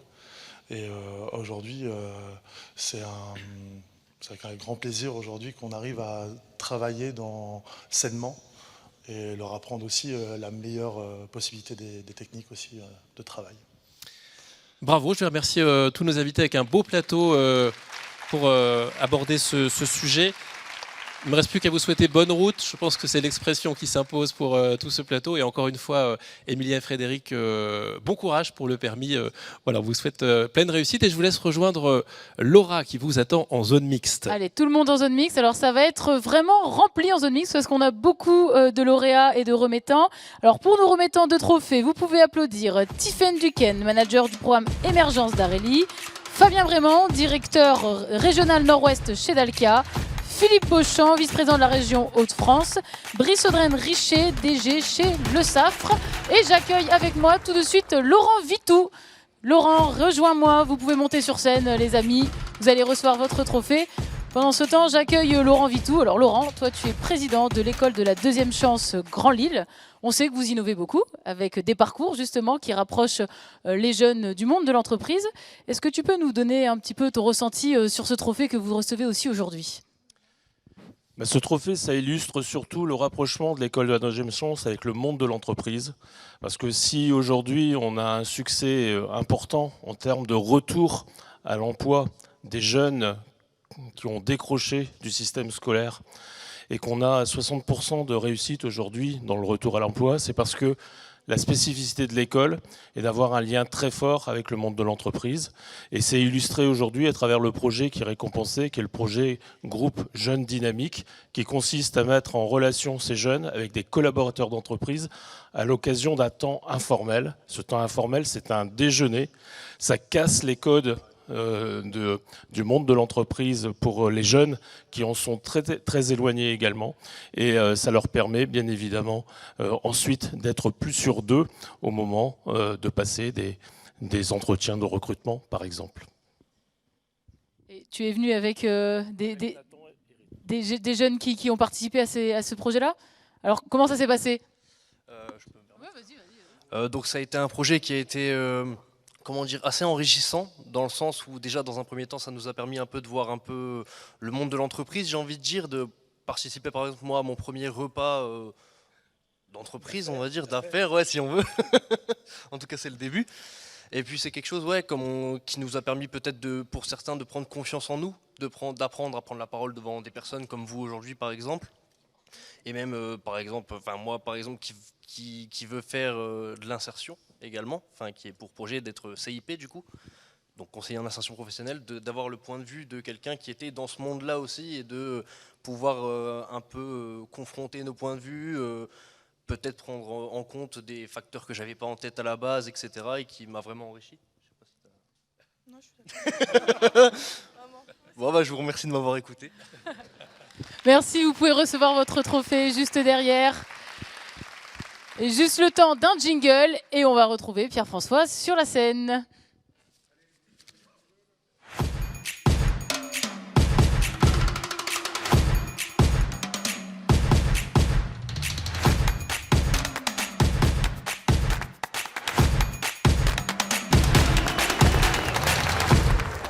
Voilà, et sans tarder, voici les 3 associations que nous allons mettre à l'honneur pour notre nouveau plateau et évoquer les solutions tremplin vers un emploi durable. Regardez.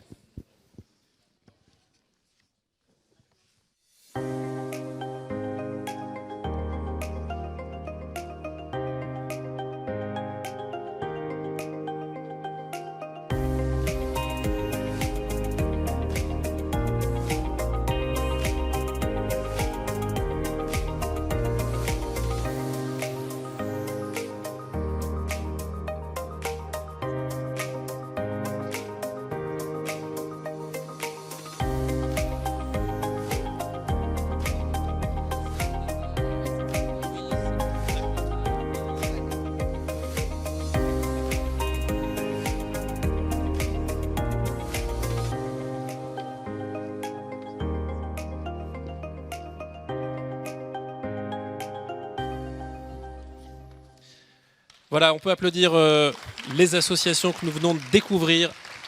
Et nous allons poursuivre l'échange avec Susanna Paluza et Sophie Langlais pour l'association Y Croire et Agir, et avec Louise Aminata et Swat Boutégrabé de l'association Les Décodeuses. Alors Susanna, vous avez monté un restaurant franco-turc à Gemont. Nous sommes dans l'Avesnois. Oui, c'est ça. C'est bien ça. Et comment l'association Y Croire et Agir vous a aidé dans toutes les démarches pour ouvrir ce restaurant ? Sur tous les points en fait. Alors Y Croire et Agir, déjà elle m'a fait me recentrer parce que j'étais une boule d'énergie, j'allais dans tous les sens et elle m'a fait recentrer en fait pour me concentrer, m'appliquer plus sur mon projet. Moi j'avais envie d'ouvrir mon restaurant mais je ne savais pas trop encore dans quoi, donc je voulais partir surtout sur la gastronomie française, mais on nous a pris en fait avec bienveillance et on nous a dit vivez toujours avec ce que vous avez là, ce qui vous anime ici. C'est très important parce que quand vous parlez avec ça, forcément vous irez plus loin dans votre projet. Et ça va être quelque chose qui va déboucher forcément sur quelque chose de beaucoup plus durable. Et donc moi mes origines étaient là. Il fallait que je fasse connaître un petit peu plus de mes origines, mais tout en faisant aussi ce que j'aime, la gastronomie française. Et donc avec l'association Y Croire et Agir, on m'a offert ce tremplin de me dire « Ok Susanna, tu aimes ça, c'est très bien, mais c'est quoi ta spécificité? Qu'est-ce qui me fera venir dans ton restaurant ?» Voilà, j'ai trouvé. Ils m'ont donné l'opportunité de trouver ce qui va aller vous faire venir dans mon restaurant. Mes pidés, mes spécialités turques. Vous ne pourrez pas les manger ailleurs, vous serez obligé de venir chez moi pour les manger. Elle m'a fait aussi prendre confiance en moi dans le sens où si tu crois dans ton projet, si tu le vends bien aux autres, si tu arrives à communiquer sur ton projet, forcément, quoi qu'il arrive, on croira en toi et on te portera avec toi. Écoutez, en tout cas, vous nous avez donné envie d'aller à Gemont pour découvrir. Merci, comment s'appelle le restaurant? Apidé. Apidé. Voilà. Voilà, vous avez l'adresse sur Google, vous tapez, c'est facile à retrouver. Alors, pas avec un H. Ah, voilà. Alors, Sophie, devenir chef d'entreprise, c'est possible. Il faut parfois pousser quelques portes. C'est là que vous intervenez, vous, pour aider les bénéficiaires. Oui, c'est possible. Le témoignage de Susanna le démontre. Mais surtout, ce qui est possible, c'est y croire et agir, c'est d'entreprendre sa vie. En fait, Y Croire et Agir a construit une pédagogie innovante qui permet à des personnes éloignées de l'emploi en fait, de se reconnecter à leurs envies, de comprendre leur potentiel, de lever des freins et de se dire, moi je peux aussi, j'y crois, j'ai un projet, je crois en ce projet et je suis capable de le faire. Donc c'est vraiment changer le regard sur la personne, changer le regard sur ce qu'elle vaut. Et c'est essentiel aujourd'hui de croire en soi pour pouvoir commencer un projet professionnel, que ce soit une création d'entreprise, que ce soit revenir à l'emploi. Et donc c'est ce que permet Y Croire et Agir avec tous les acteurs du territoire, parce qu'on agit avec les acteurs de l'insertion, les acteurs économiques, les acteurs publics. La Fondation du Nord va nous permettre de financer un nouveau projet d'accompagnement de bénéficiaires sur le territoire du Nord, le Dunkerquois, avec Entreprendre Ensemble, qui va permettre de toucher 120 bénéficiaires. Et de plus en plus, aujourd'hui, Y Croire et Agir essaime, puisqu'en fait, on a développé un programme de formation des conseillers d'insertion, que ce soit des conseillers d'école de la deuxième chance, des missions locales ou de Pôle emploi. Et en formant ces conseillers, eh ben, on va démultiplier notre impact pour toucher encore plus de bénéficiaires et de permettre aux personnes de croire en elles et de croire en leurs projets. Voilà, encore de belles perspectives. Alors, on a parlé de la restauration. Avec vous, Susanna, c'est un secteur évidemment qui recrute. Il y en a un autre qui recrute beaucoup, Swad, c'est le numérique. Et c'est pas à vous qu'on va dire ça, ce n'est pas qu'un métier d'homme, le numérique. Et non, au contraire, c'est un métier où historiquement les femmes étaient présentes. D'ailleurs, la mère de la programmation, c'est Ada Lovelace, pour celles et ceux qui ne savent pas. Je vous invite à aller voir sur Internet. Décodeuse, c'est une communauté d'apprentissage. Ce sont des écoles d'apprentissage à la programmation pour femmes de quartier populaire. On a créé Décodeuse il y a 6 ans. On est à Paris, dans le 93, à Marseille. Et on est venu l'année dernière à Roubaix, grâce notamment à des partenaires comme la Fondation du Nord et d'autres partenaires qui sont présents ici. L'objectif, c'est de sensibiliser, c'est de former et c'est d'accompagner toutes les femmes de quartier populaire à choisir le numérique, à choisir les métiers techniques, parce que pour nous, le numérique, c'est un outil de promotion sociale. On gagne mieux sa vie et surtout, on permet aux entreprises d'être beaucoup plus inclusives. Aujourd'hui, dans les entreprises, il n'y a que 14% de femmes qui sont à des postes purement techniques, des codeuses. On est à 6% seulement dans la cybersécurité et on est à une dizaine de pourcents, je crois qu'on est à 15% dans les métiers du cloud. Autant vous dire qu'on est absente. Et le but, c'est d'apporter de la parité sociale dans les entreprises. C'est très très important d'aller chercher des femmes, mais c'est aussi très important d'aller chercher des personnes qui viennent de toutes les classes sociales. On a envie de voir les entreprises qui reflètent la France telle qu'elle est aujourd'hui. Donc nous, on forme et on accompagne grâce à des entreprises. On a des entreprises qui recrutent juste après nos formations. En CDI, on a 86% de femmes qui sont en emploi pour la formation auquel elles ont été formées. Pour le poste auquel elles ont été formées, et on a 98% des entreprises qui sont satisfaites. AXA, CGI, on a BNP Paribas, Société Générale, enfin voilà, on a des grands groupes qui aujourd'hui comprennent que la reconversion professionnelle, c'est aussi important que de sortir d'une école d'ingénieur ou d'un autre cursus. Et peut-être d'autres sociétés qui seront satisfaites, puisque Louise et Aminata, vous venez de finir un cursus théorique et vous recherchez maintenant, je le dis à tous les chefs d'entreprise, et il y en a un certain nombre dans la salle, vous recherchez un stage pratique. Alors c'est le bon moment là de pitcher en quelques secondes pour nous expliquer ce que vous souhaitez faire. Aminata, vous commencez ? Je vais commencer. Bonsoir à tous. Je vais reprendre la thématique un peu du sport. On parle de jouer collectif et je dirais jouer inclusif parce que grâce à Décodeuse, on a eu l'occasion de pouvoir se former, comme vous dites, au niveau théorique. Maintenant, c'est à la place du pratique. Donc, en dehors du stage, on a besoin de voir des femmes en fait dans les entreprises. Et le numérique, en fait, c'est le monde de demain et on ne peut pas être exclu du monde de demain. Donc je pense qu'on doit juste nous ouvrir les portes.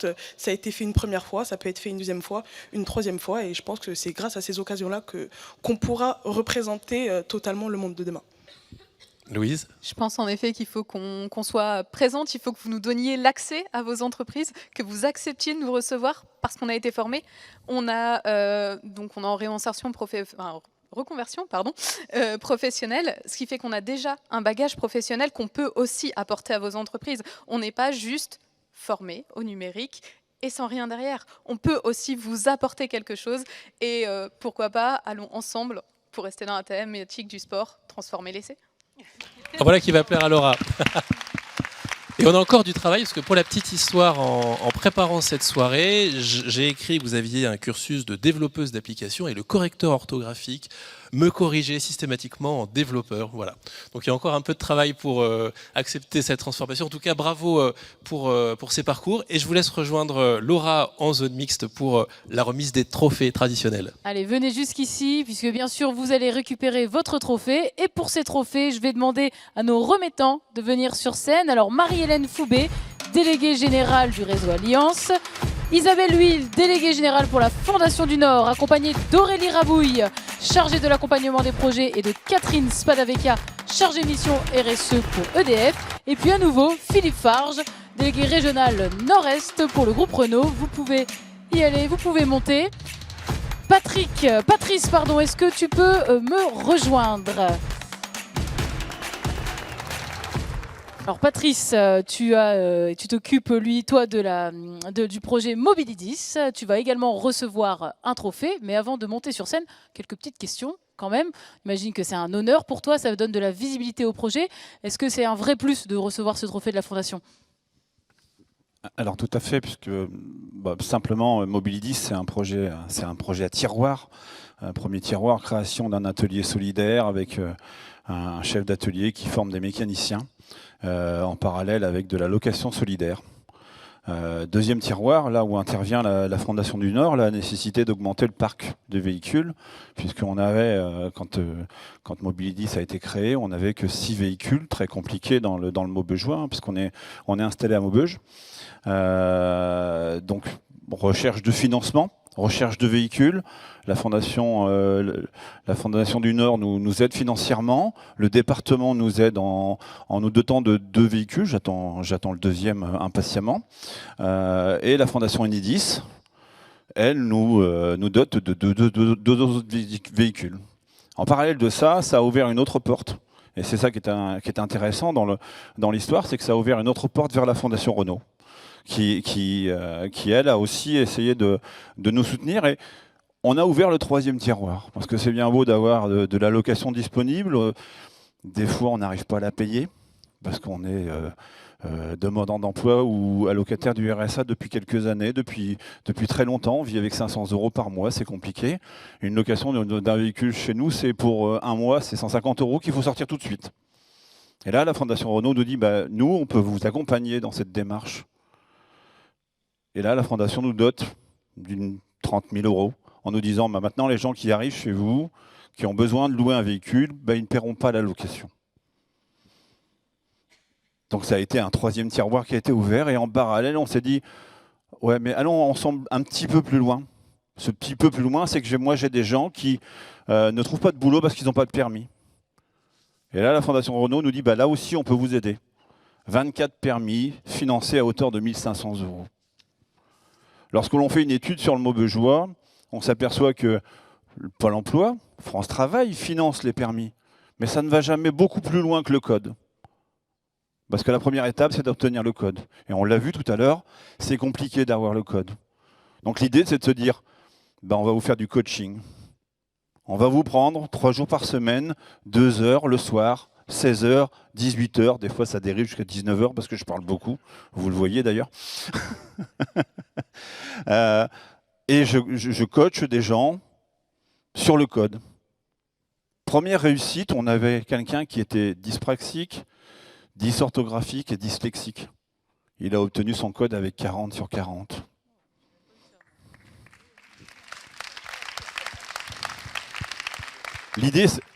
L'idée, c'est de faire un code, mais en groupe. Ce n'est pas juste une leçon qu'on vous divulgue à l'écran. Et on fait des tests, et puis on se donne les réponses les uns les autres, et on explique pourquoi on a répondu ça et pourquoi pas autre chose. Qu'on est bon ou pas bon, ce n'est pas la question, en fait. C'est pourquoi on en est arrivé à ce raisonnement-là. Et du coup, quand on tombe sur quelqu'un comme le jeune homme dont je vous parle, c'est magique de se dire qu'il a été le premier à aller au code, à l'examen de code, lui, et qu'il a obtenu 40 sur 40. Le prochain tiroir à ouvrir, ouais, j'ai encore un tiroir, j'en ai même 2 autres. J'en ai même 2 autres, mais je ne parlerai pas du dernier. Le prochain tiroir à ouvrir, c'est allons plus loin dans la démarche. Tous ces gens qui passent le code, ça prend 6 mois. La moitié d'entre eux n'ont pas de boulot parce qu'ils n'ont pas de véhicule. Et moi, j'ai besoin de former mes mécanos à l'électrique. Et donc aujourd'hui, je cherche un partenariat pour mettre des véhicules sans permis, et j'insiste bien sur le sans permis électrique, pour pouvoir leur permettre, pendant qu'ils font leur code, pendant qu'ils apprennent à avoir le permis, à avoir un boulot. Parce que je me suis aperçu que j'ai eu des gens allocataires du RSA pendant des mois à ramer, à finir leur mois et à venir au code et à se dire mais je ne trouve pas de boulot et j'ai besoin d'argent.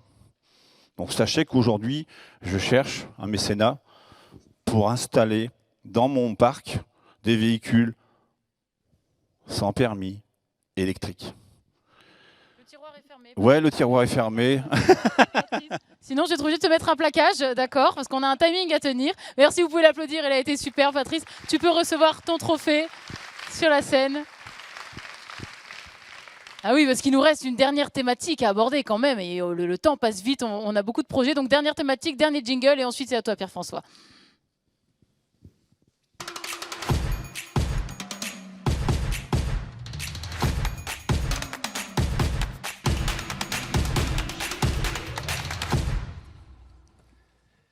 Voilà, dernière séquence déjà, et que de beaux projets que nous avons pu découvrir ensemble ce soir. Voici d'abord en vidéo les 4 associations soutenues par la Fondation sur le dernier thème de notre soirée, accompagner les publics en grande précarité et lutter contre le sans-abrisme.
Voilà, des applaudissements pour ces projets sur la lutte contre le sans-abrisme. Et pendant que nous les découvrions en vidéo, nos invités nous ont rejoints. Je vais vous les présenter. Anaïs Drezen, coordinatrice du projet Les Bureaux du Cœur.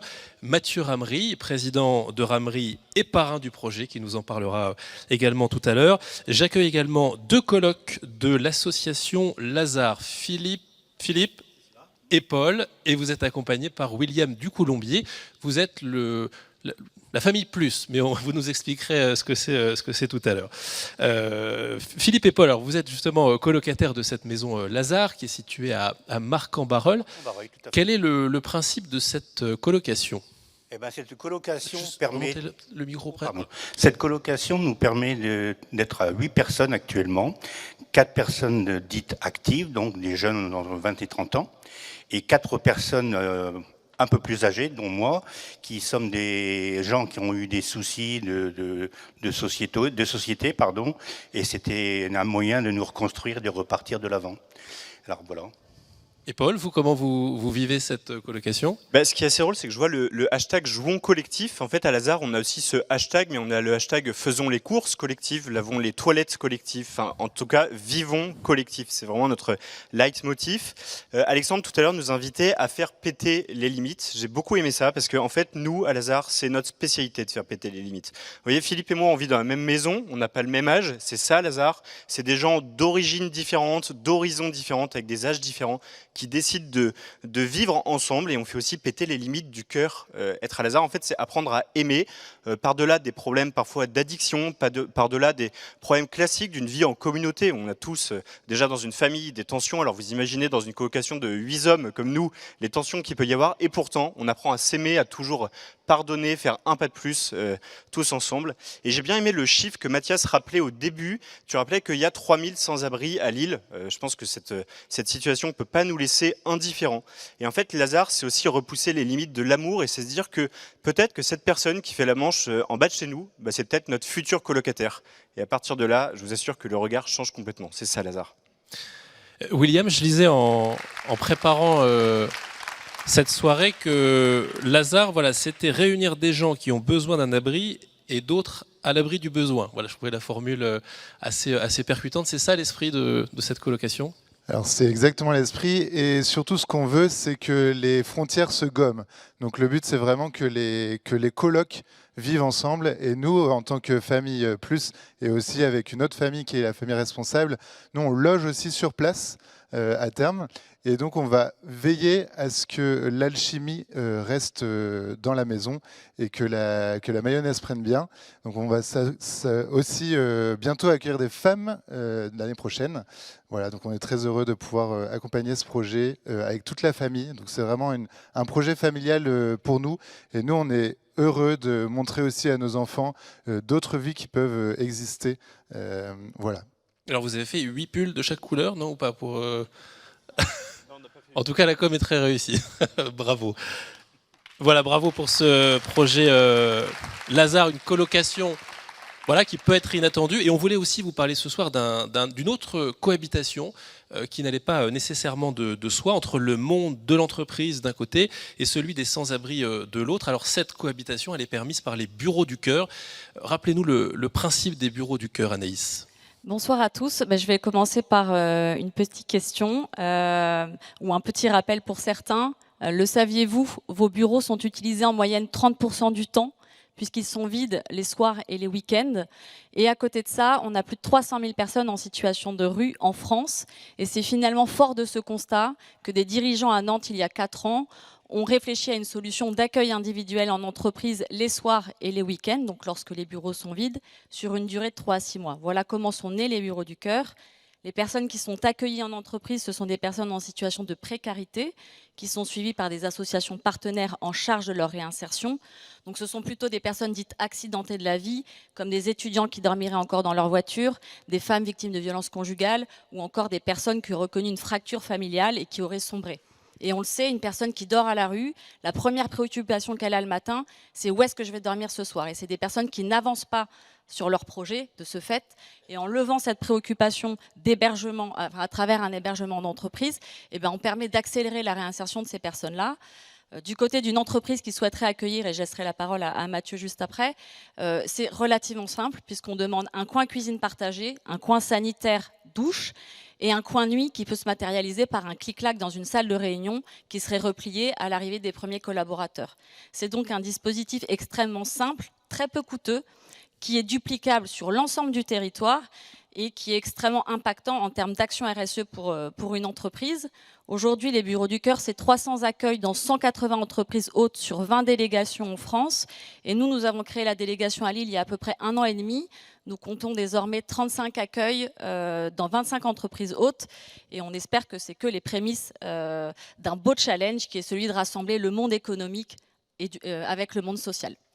Alors Mathieu Ramry, qu'est-ce qui vous a motivé à parrainer ce projet en tant que membre de la Fondation ?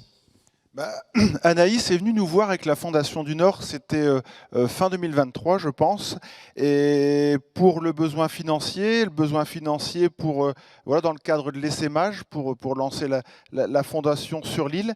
Et c'est vrai que j'ai eu un coup de cœur, j'ai eu un coup de cœur pour Anaïs, j'ai eu un coup de cœur pour ce qu'elle portait, pour la démarche, parce que cette démarche, elle fait écho à nos valeurs, et j'ai été touché par cet engagement. Et donc, assez rapidement, j'ai proposé notre soutien, en ouvrant les portes de nos implantations sur les différents territoires. Donc assez rapidement, Anaïs et Annick m'ont recontacté pour accueillir Emmanuel. Emmanuel qui travaille sur Armentières et qui se trouvait temporairement sans logement. Donc Emmanuel nous a rejoints dans nos bureaux de notre siège social sur Erquinghem-Lys début novembre. L'entreprise donc lui a offert un espace nous avons acheté un canapé lit, nous avons donné à Emmanuel une clé des bureaux, l'accès à la cuisine, au sanitaire et à la douche. Et cela est une vraie belle expérience. Cette initiative est une vraie aventure humaine avec une vraie réciprocité.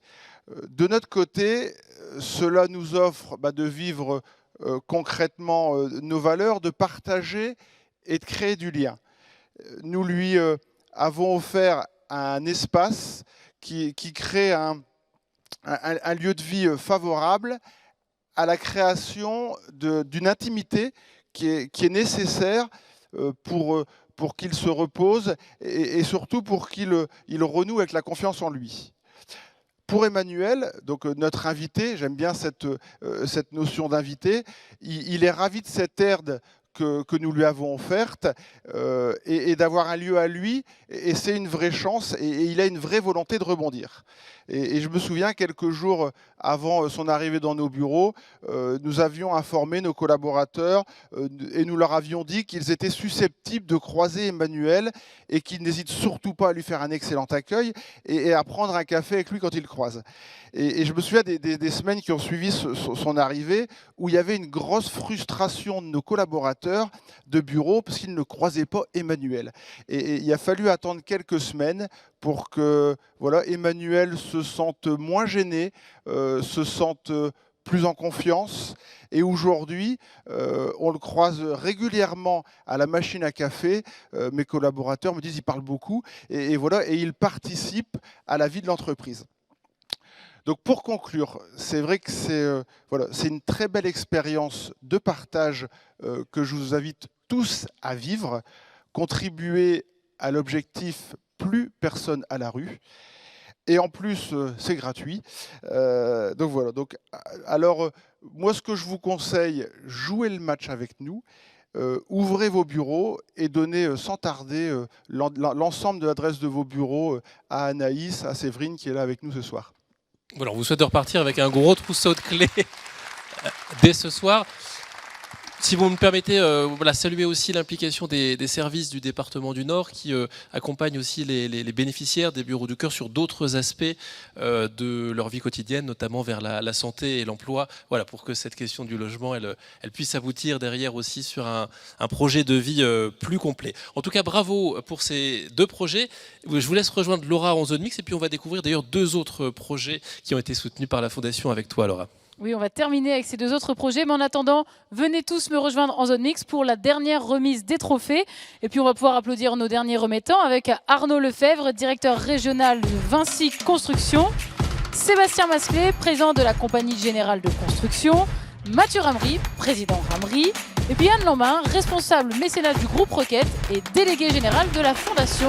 Je vous en prie, donc prenez les trophées sur scène et puis on va vous présenter deux autres associations qui avaient déjà été mises à l'honneur l'année dernière. Alors, est-ce que tout le monde est là? Alors, Michel, Gaël, toi à moi, alors vous aussi, ce sujet de l'accueil vous parle beaucoup, ça suscite de l'émotion forcément dans la salle. Est-ce que vous pouvez nous livrer un peu votre expérience avec l'association Toi à moi? Bonsoir à tous. Donc l'association Toi à moi a la même vocation que les associations que vous venez de découvrir, d'aider des personnes sans abri à changer de vie. Et donc les trois volets principaux de l'association, c'est de loger, accompagner et tisser du lien. Et je pense que dans les témoignages qu'on vient d'entendre, finalement, même si on loge de façon différente, puisque nous on accueille les personnes dans des appartements individuels. Ce qui est surtout important, c'est l'accompagnement, le lien, de recréer en fait cette humanité que les personnes malheureusement perdent en situation de rue. Et en fait, je profite aussi de ce petit instant pour vous rappeler que l'année dernière, on était présents sur scène en fait. On lançait un grand défi à l'ensemble des personnes ici présentes de pouvoir financer tous ensemble avec d'autres personnes, d'autres individus, d'autres entreprises, d'autres fondations, d'acheter un T3 avec l'association à Lille. Et aujourd'hui, je suis super fière de vous dire qu'on a réussi tous ensemble ce défi et qu'on a une offre d'acquisition qui vient d'être acceptée et donc d'ici quelques semaines, quelques mois, on sera en capacité d'accueillir aussi des familles chez Toi à moi à Lille. Donc merci à tous pour votre soutien. Je pense qu'on ne pouvait pas mieux faire pour féliciter ce jouant collectif. Je vous propose de recevoir votre trophée sur scène pendant qu'on va accueillir Pascal. Alors Pascal, tu représentes l'association Abège Solidarité. Est-ce que tu peux nous en parler aussi un petit peu plus en détail ? Oui, bien sûr, l'Abège Solidarité lutte au quotidien contre le sans-abrisme pour que les personnes dans les rues de Lille sortent de la rue. Effectivement, on l'a dit, plus de 3300 personnes qui sont en situation de sans-abrisme aujourd'hui. Donc, il y a de quoi faire autour de 5 axes, aller vers, accueillir, soigner, loger et aussi insérer par l'activité économique. Magnifique, 5 axes, efficacité. Merci Pascal, tu peux recevoir le trophée également sur scène. Et puis je pense qu'on touche à la fin de ces remises de trophées, dernière thématique. Est-ce que c'est bien ça, le match se termine? Je pense que c'est terminé, c'est la fin du temps réglementaire. Laura, je t'invite à me rejoindre ici sur scène, puisqu'évidemment la soirée se termine avec une belle victoire de la Fondation du Nord. Et je te propose voilà, on va regainer. Je me retourne vers Decaples. Oui, là, on a perdu tout le monde en gainage, ça c'est voilà. sûr. Et on va célébrer ensemble voilà, ces belles victoires, toutes ces belles histoires qu'on a pu vous raconter ce soir avec quelque chose que tu connais bien au stade Villeneuve-le-Roi, un clapping. Voilà, je vous propose de vous mettre debout et on attend Mathias. Oui, non, Beyoncé qui nous accueille. La Beyoncé du Nord, c'est Mathias. Mathias, viens ici au milieu. Ouais, c'est ça, c'est le vrai. Alors oui, bien sûr, on a commencé par s'échauffer, on a vécu de superbes victoires toute la soirée, c'était exceptionnel. Et on va finir parce que la troisième mi-temps arrive. Tout le monde a envie d'aller faire la troisième mi-temps, évidemment avec modération, les amis, c'est sûr. Et donc on va se préparer à cette troisième mi-temps avec un clapping. C'est simple, ça demande aucune compétence physique, si ce n'est celle de taper dans vos mains. On devrait s'en sortir, même s'il est 20h30. Vous avez encore un peu d'énergie, c'est bon ? Oh là là, et c'est la fin. On a dit bus senior, mais c'est vraiment pour vous. Est-ce que vous avez encore un petit peu d'énergie ? Oui. Très bien, je vais vous expliquer ce que je fais dans le fond du bus pour animer la troisième mi-temps avec l'équipe de Villeneuve d'Ascq en rugby. Je vais vous dire un grand bip bip et vous allez tous faire un grand ouais. Vous êtes prêts ? Bip bip. Ouais. Très bien, on est déjà un petit peu mieux. Après, on va pouvoir finir tous ensemble en troisième mi-temps. Clapping, très simple, donc on va suivre le rythme ensemble. Après, je vais lâcher le micro, mais on va tous écarter les bras comme ceci. Ça va, ça vous fait du bien, ça vous étire. Et puis ensemble, on va y aller, on va ensemble taper dans nos mains. Attention, prêt, c'est parti, on y va. Oh, vous regardez jamais de sport à la télé ou quoi ? Eh ben, voilà. Ça va accélérer la fin. C'est très bien, on repart. Attention, c'est parti.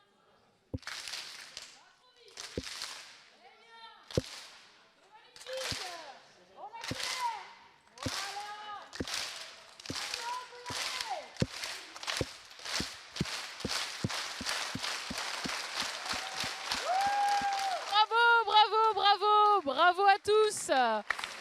Bravo à tous. Alors ça y est, vous pouvez vous rasseoir, vous avez fait votre sport pour la prochaine heure. Et puis je vais pouvoir passer le micro à Mathias. Et là, je ne peux plus rien faire puisque j'ai perdu la fiche de 7 minutes. Oui, vouloir faire du sport tout le temps, je ne sais pas où je l'ai mise. Donc là, Pierre-François, il faut que tu sois en improvisation. Je ne sais pas ce que je dois dire. Live complet. Allez. Voilà, là on est en plein dedans, tout va bien se passer. Simplement voilà, de réagir à la fois à ce qui vient de se passer et puis à cette soirée. Quelle belle énergie quand même dégage ce collectif de la Fondation du Nord. Ouais, quelle belle énergie. En tout cas, je voulais remercier tout le monde parce que la Fondation du Nord, c'est un collectif, ça amène de l'énergie, mais c'est ni plus ni moins qu'un enabler en bon picard. C'est-à-dire qu'on ne serait rien sans toutes les associations qui ont porté leurs projets. On vient les aider, les appuyer, mais c'est leurs idées, c'est leurs initiatives. Et c'est ce qui permet de rendre en fait, à toutes les personnes qui sont venues témoigner un grand hommage. Donc merci beaucoup, merci. Le clapping, c'était pour vous remercier parce que sans vous, on ne ferait pas grand-chose. Merci à vous. Et pour demain, Mathias, donc on a parlé tout à l'heure de cet appel à projet autour de la jeunesse et du sport. Est-ce qu'il y a d'autres... Ah, tu as retrouvé ta fiche, Laura, tu vas pouvoir terminer. Non, je t'en prie, parce que c'est pas ma fiche. On m'a donné un bout de papier pour donner l'impression qu'on était en maîtrise. Pas du tout. Mais merci Isabelle. Franchement, c'était une belle réaction. C'est la séquence 1. On recommence. On recommence. Alors, quelle nouveauté, du coup, en plus de cet appel à projet pour la Fondation ? Alors, nouveauté, c'est poursuivre. On a fait 6 belles années. On en parlait tout à l'heure. Vous en avez témoigné. 6 années où on a a eu un impact sur 67 projets. On va continuer, c'est sûr, à soutenir ces projets financièrement. On continue, bien entendu, le mécénat financier, mais on va aussi faire de plus en plus appel au mécénat et aussi à l'engagement citoyen. Alors, vous avez un QR code qui s'affiche. Si vous souhaitez nous rejoindre, que ce soit en mécénat de compétences, appuyé avec des dons et venir trouver un projet à soutenir, vous pouvez scanner ce QR code et vous arrivez directement sur le site de la Fondation. On va essayer d'être de plus en plus impactant. On le disait tout à l'heure, on a fait la mesure d'impact. Maintenant, c'est comment plus, en fait, si on veut aller très très vite parce qu'il est tard et qu'on doit aller boire une bière, c'est plus fort, plus loin, plus haut, plus vite. Et je me souviens plus de la devise olympique, tu vas pouvoir me la rappeler en latin? En latin, situs, celtus, fortus, évidemment, et voilà. Maîtrise de mon sujet. T'as essayé de me piéger, mais non, mais tu maîtrises. Voilà, c'est pour le Beyoncé. Clac, tac, le genou. Après sur le terrain, évidemment, Mathias, et j'ai toutes mes chances, sans problème. Pas sûr. Moi aussi, j'ai joué au rugby, mais il y a longtemps. Ça devient n'importe quoi cette fin de soirée. Hein. Ça devient n'importe quoi. Je ne sais plus ce que je disais. En tout cas, le QR code. Vous scannez, vous arrivez. Le mécénat de compétences. Et voilà. Et ensuite, on l'a dit tout au long, c'est jouons collectif, mais on a joué collectif ensemble. Maintenant, on va aller chercher d'autres équipes pour jouer encore plus ensemble. On sera jeudi avec All les Jeunes, avec la Fondation de France et d'autres acteurs. On a parlé de l'appel à projet. On avait fait Call and Care. On poursuit. Je vois Fifi qui rigole. Mais en tout cas, on le fait toujours dans la bonne humeur. Mais en tout cas, on le fait ensemble et c'est ça qui fait notre force. Alors, ça caractérise les gens du Nord. Continuons ensemble et soyons plus forts. Merci encore, bravo à tout le collectif de la Alors, on Fondation. arrive aux remerciements. Alors là, je prends ma merci. fiche. Parce que d'habitude, j'oublie toujours quelqu'un. Alors là, ce coup-ci, on va essayer d'oublier personne. Alors déjà, remercier bien sûr toute l'équipe de la Fondation du Nord. Alors on a à la fois Catherine qui est à mes côtés et qui est là-bas derrière l'appareil photo et qui me suit en tant que responsable RSE du groupe EDF sur la région. Isabelle, Aurélie et puis Pablo. Alors on parle de Dream Team, alors on parle de belle énergie. Alors la belle énergie, c'est elle. Hein. Franchement, vous pouvez les applaudir. Elles se cachent. Et enfin, un grand merci pour Pierre-François, Laura, pour votre animation. Bravo. Et puis aussi Carole qui a la technique là-bas derrière avec la 4D. Et puis Carla qui nous ont accompagnés en mécénat de compétences ce soir et également les équipes du département de Nord, les équipes du STAB et puis également Bear Units qui nous a aidés sur la signalétique, la mise en forme de cette soirée. On peut le souligner, c'était extrêmement bien réussi. Merci à toutes ces personnes-là.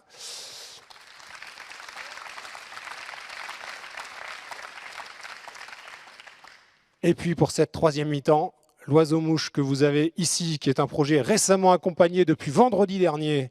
Donc on les salue. Et puis Quentin, qu'on accompagne depuis beaucoup plus de temps, mais avec qui on est toujours très content de travailler. On était avec vous l'année dernière en animation. Et en tout cas, on est très fiers d'être à vos côtés. Donc vous avez le choix entre les anciens, les nouveaux anciens ou les anciens nouveaux. En tout cas, c'est un collectif qui se renforce à chaque fois. On est à 67 porteurs de projets maintenant. On compte bien encore en remettre 10, 15 tous les ans et pour pouvoir continuer à travailler ensemble. Donc merci à vous et très belle soirée. Merci Mathias. Alors on va peut-être, ce qu'on voulait faire monter tout le monde ici, mais manifestement il y a un petit problème mathématique. Voilà, donc on va faire venir le photographe Cédric si tu veux bien ici. On va se mettre debout et faire une jolie photo avec tout le collectif au grand angle, si c'est possible. Et après, enfin, il ne faut pas que tu montes sur une chaise.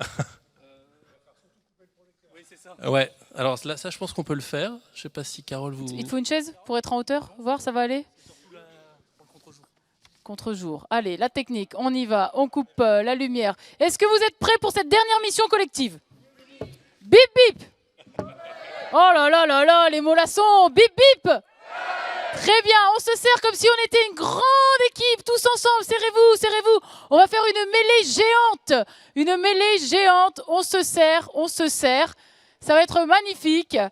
Allez, allez, la dernière énergie de la soirée. On se serre. Est-ce que tu as tout le monde? On attend Catherine. C'est bon? Très bien. Alors, on se sert, on y va. Viens, Pierre-François, tu vas aller sur la photo, toi aussi. Non, mais attends, t'es le seul à avoir vraiment travaillé ici. Mathias, c'est bon pour toi? Allez, Pierre-François, viens.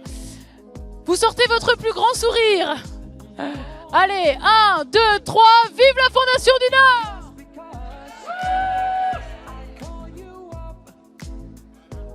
Merci à tous.